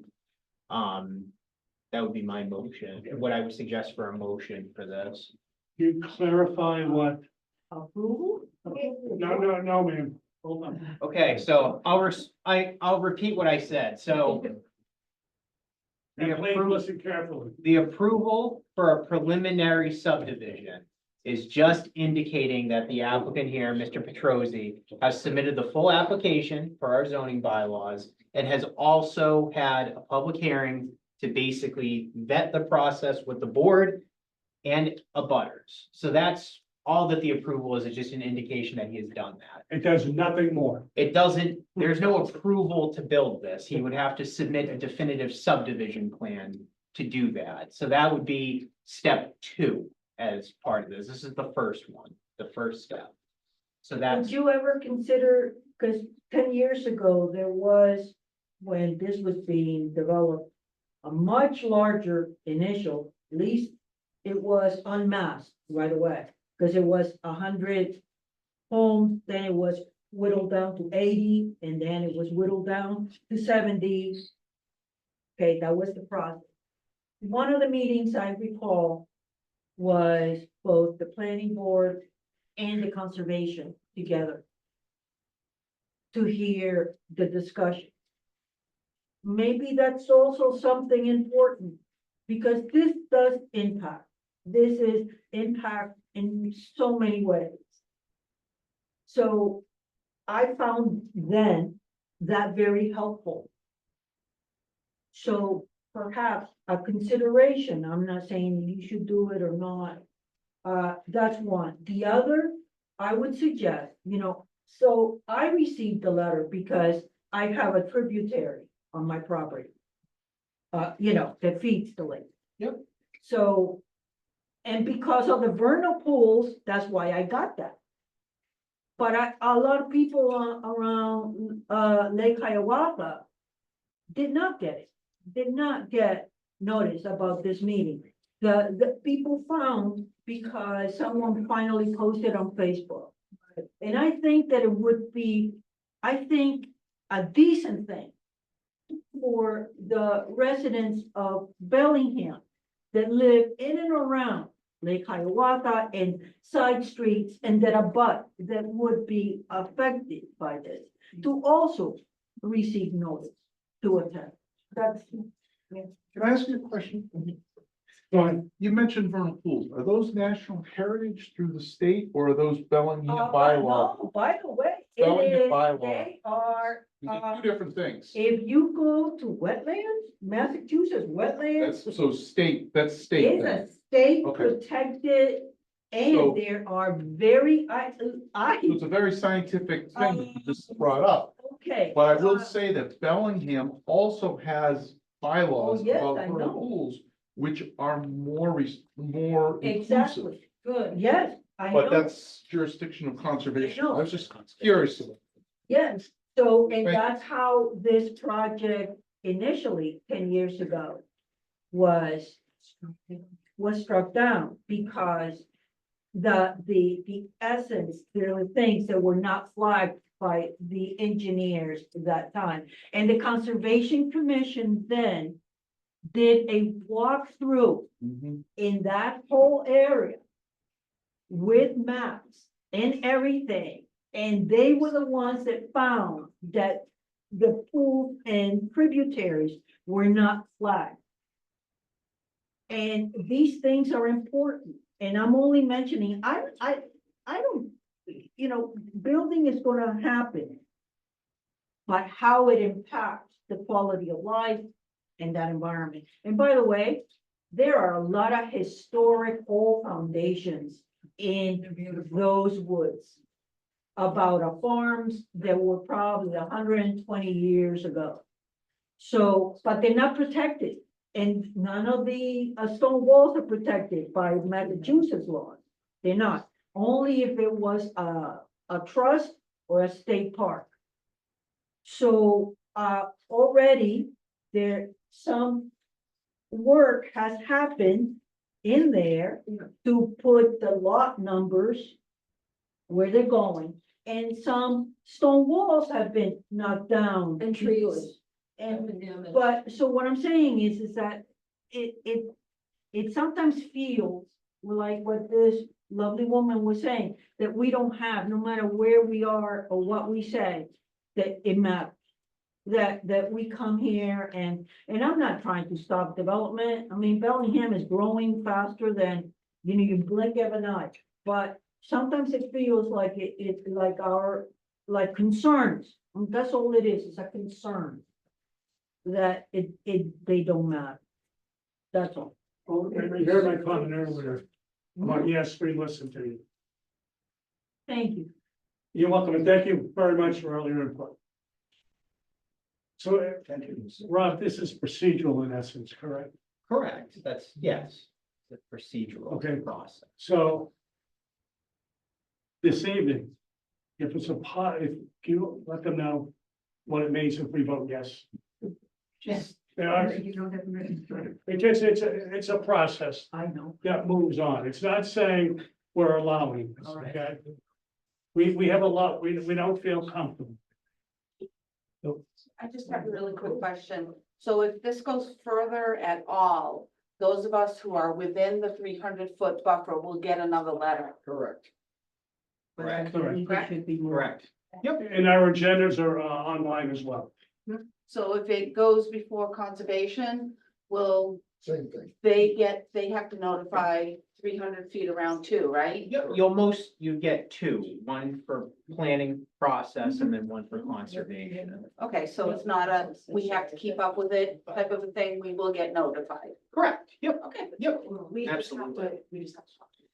Okay, we just have to share it, we just have to Yes. help support each other. I'll move to close. Get it out there. Second that. We have a motion on the floor to close the public hearing. All in favor, please signify by saying aye. Nick, I. Bill, aye. Go, Steve, I. Next motion, or entertain a motion. That'll be approval with modifications incorporating my staff comments. Okay, Second, Nick. any discussion? I just, I understand it's procedural. I feel, I want the applicant to be aware of the reservations that have been raised this evening by not only the board, but by the residents from Bellingham and Blackstone. Thank you.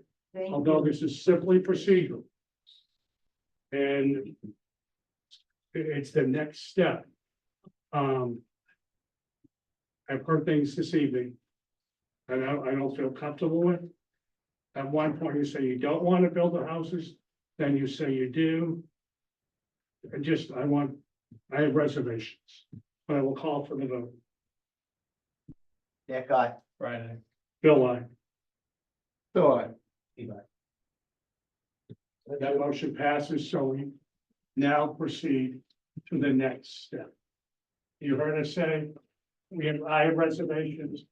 I think the other board members have similar reservations. Thank you.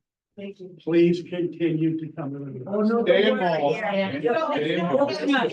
You're gonna get sick of me. Ma'am, Every step. I hope I do. You're gonna get sick of me. Ma'am, that's You're gonna fine. wish that I move away from Bellingham. I don't want. You're probably gonna go on my house and throw things at my front yard. Then I look forward to you coming back. Thank you so much. Thank you. I don't mean. You're invested.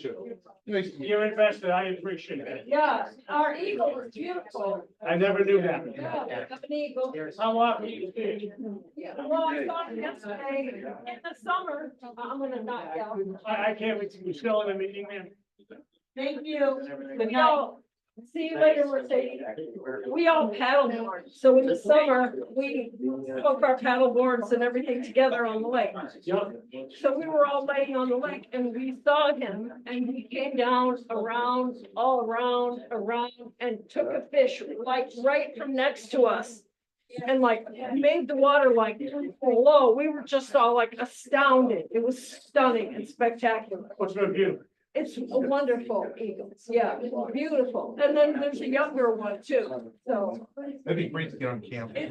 we all have pictures of it. It's stellar. Small business. Ladies and gentlemen. Thank you. Yes, thank you. Next time. Huh? Thank See you next you. time. Yeah. Ma'am, thank you.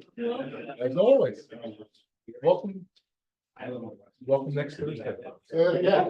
Welcome next time on Thursday. Oh my God. to develop a strong relationship. Ladies and gentlemen, we have some more business to discuss.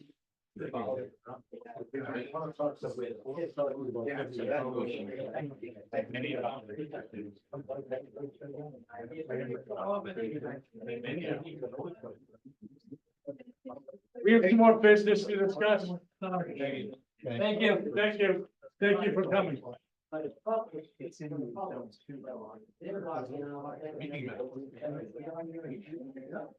right, fair enough. All right. Yeah, good night.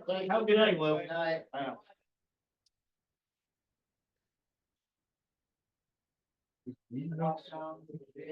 Okay, our next item this evening is the bylaw appointment.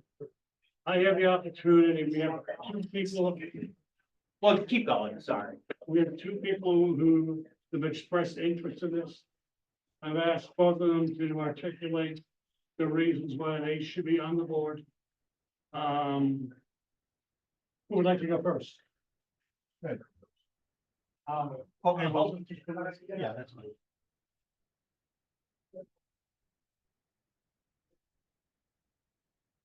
Clearly, they didn't hear you. Let's take it outside. No. he didn't.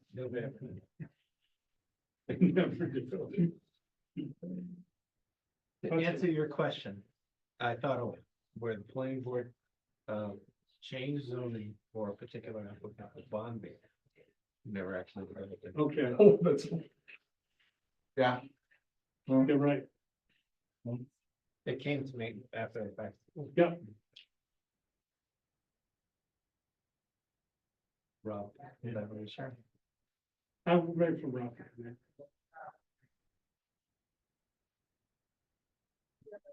It was a robust discussion. All night. Always. I don't think he's expecting us to move forward, so. He might not have an urgency to come back. He's leaving? No, but he told us to keep going, but he might not hurry back in. Okay, You want me to? floor's yours, Okay. unless you want to wait. oh, I can go now? Okay, that's fine. I guess, first of all, whoever is nominated for this is gonna get a yes vote from me. Okay. Oh, Because, can I just interrupt you? 1 minute, I forgot to say one important thing. And I apologize. that's okay. Whoever is appointed this evening, I encourage everyone else to attend these meetings. We have people on this board attending the MBTA meetings and other meetings. So just because you do not get appointed this evening, do not think you cannot participate. I can't stress that enough. Whatever one of you, please participate with us. And I apologize. That's okay. I just want to clarify that. So I guess as it relates to the committee, my view is any one of us here is just as qualified as the other to sit on this committee. So that's first and foremost. Secondly, it's not, in my view, this isn't rocket science as far as being on this committee and what needs to be done. For me, I view this as very old bylaws that are long overdue to be updated. And the framework that I would look at this in is these have to be updated because, as I had mentioned to Lou earlier, they were done at a time that the town didn't realize what kind of development we're faced with. So the intent for me would be to be part of the process to amend these, not to stifle the development, but to promote some smart development and discourage development that actually hurts the town. So that's the framework that I would work with it. But the reason I think I should be on this board, frankly, is because I initiated getting this done after the warehouse petition. And Rob can attest to this. I met with him a few times and I said, listen, the board's been saying that their hands have been tied for years. What do we got to do to get this done so we can start looking at development that makes sense for Bellingham? To which we discussed, you got to update the bylaws. And I said, well, let's do what we have to do And I want to be part of that process and part of the committee that he said had to take place. Well, how do we get to the committee? To form it, what's gonna go through the select board? I believe he had a discussion with the select board. I had a discussion with Don Martinez as well, and as a result, that's why it came in front of the select board. I'm convinced, and you know, you can disagree if you want, but there would not be a committee right now if I didn't push for this. And I say this with all due respect to you and the rest of the board, is for years now. Everyone knew that the bylaws needed to be updated. Nobody took the initiative that I did, push this and put it on the front burner. I put it on the front burner, so I would like to be part of that committee, because otherwise we wouldn't have this discussion now, because it might be in front of the select board at some time, but it wouldn't have been right now if I didn't push the issue. I guarantee it. So I rest my case, Counselor. Okay, Counselor. I'm not, You're please. just insulting him, by the way. Kidding. Sorry, Brian. Anyway. I second that, and I'm not kidding. Sorry. Anyway, I come from a little different perspective. I think, with all due respect, sir, that there needs to be a little bit of experience with different types of issues and the different bylaws that the applicants come in and want to discuss. Tonight, we jumped into inclusionary housing. You know, there's all sorts of different things that were all over the place. And some of the things that the different applicants try to do. Yes, our bylaws are, some of them are old, but there's a balancing act between the owner of whatever property it is and the community. And it's a balancing act. And then there's rights by use and all that other stuff. And I think my position that one thing there needs to be a little experience. I sat here for 2 years on the board before getting my first vote, and that was as an associate. And it was inclusionary housing, and that's what that's what came up tonight. And it was great to get a vote. It was the associate, so associates don't have the same voting rights at the time and all that stuff. But by sitting there then, learning that, and it's been what 5 years since being a full member and stuff, and there's a lot of experience and a lot of things that have come up through that I think the balancing act needs to have a little experience with it too, and that's just different. But I mean, I don't want to. We don't want to debate, but just that's what I would throw out there to you guys, and I'm assuming you vote for you and I'll vote for me. But if there's a motion, I assume, anything else either of you want to say? No? I'd entertain a motion. Didn't you want to do it? I'd like to make a motion. I would like to preface my motion, if that's allowed.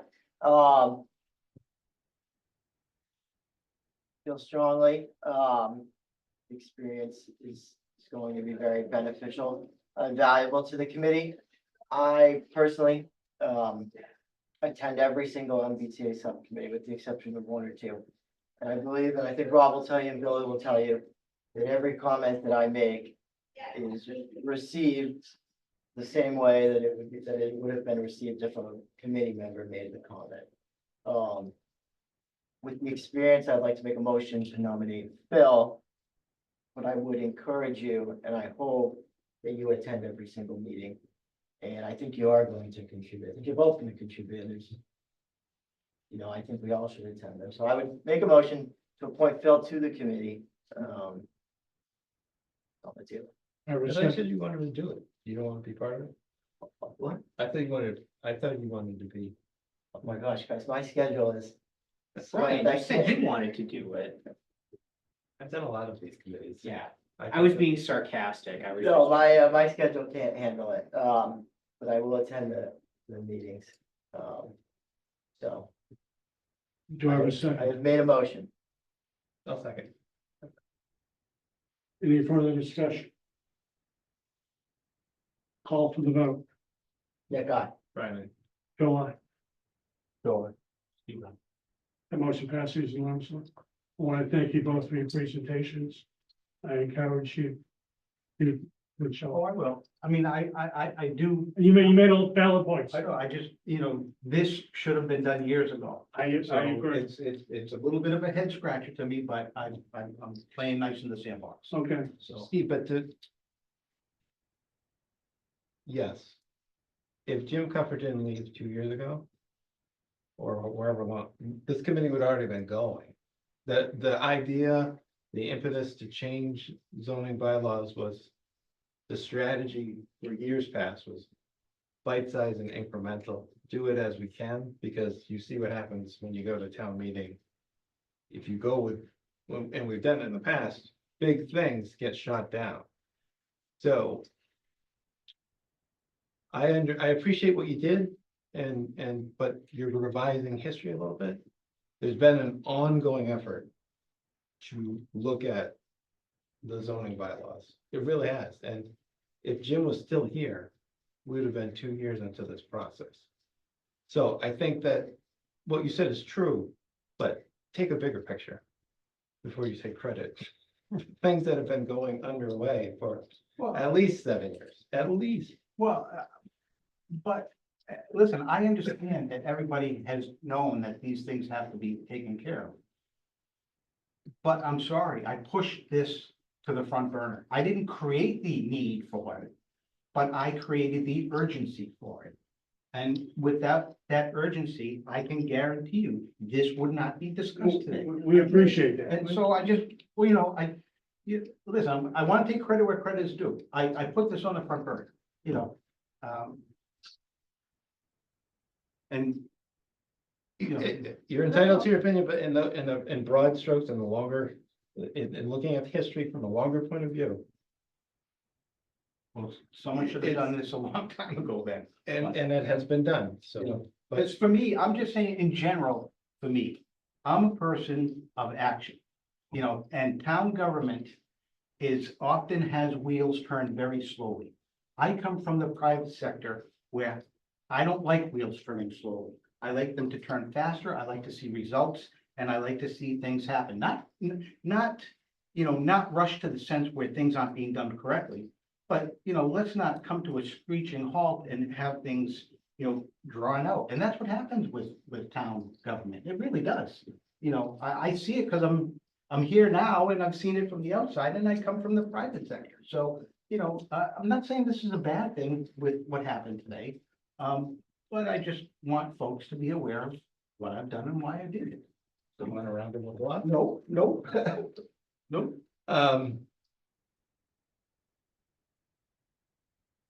The other thing that I would point out in terms of this meeting is that as planning board members, we are, you can think of yourself as, I've talked to some of you like this, as a judge, right? You would want to appear before anybody, a judge or any board, and you want, if you're at that table, you'd want the person to say, okay, well, they're listening to me, they're not prejudging me. I'm getting a fair shake at this hearing because I think I've satisfied what the law requires. This meeting, and I'm guilty of it too, you get swept up into the passion of it all, but it's very important, extremely important to the process that we all remain at least impartial to the best of our ability and not prejudge and not challenge and make it personal, because that discredits the process. So it's really important that we try to do that. And I take the poison, I take the bait too, so I know I do, and I try hard not to do it, but something to keep in mind, because some of the conversations were going sideways. And you know, it's not the way the process should be. We are still in a public meeting. Thank you for your comment. But, yeah. We'd like to move on to the agenda. We all had a chance to review the minutes in the last two meetings. Yes. I move to approve the July 13th and July 18th. Do I have a second? Second. All in favor? Please signify by saying aye. Aye. Opposed? That motion passes unanimously. Anything else? We can sign the A&R after the meeting. Yeah, sign the A&R and the decisions. I have to make two copies of one of them. I don't know why they didn't copy, but, the other item, which I think I wanted to discuss it tonight, but it's not on the agenda, and I think that there actually needs to be, it should be on the agenda and the board should actually make a motion on it, and that is the 206 Mechanic Street welcome sign. I know I sent some of the information to you folks. I received some feedback. I think we're at a good point now. And I think all of us would like this behind us. And I think overall, I think we have a good product. Or at least what's being proposed. So the only issue that I see after looking at it this afternoon is there was a condition for an approximately 90 linear foot wall.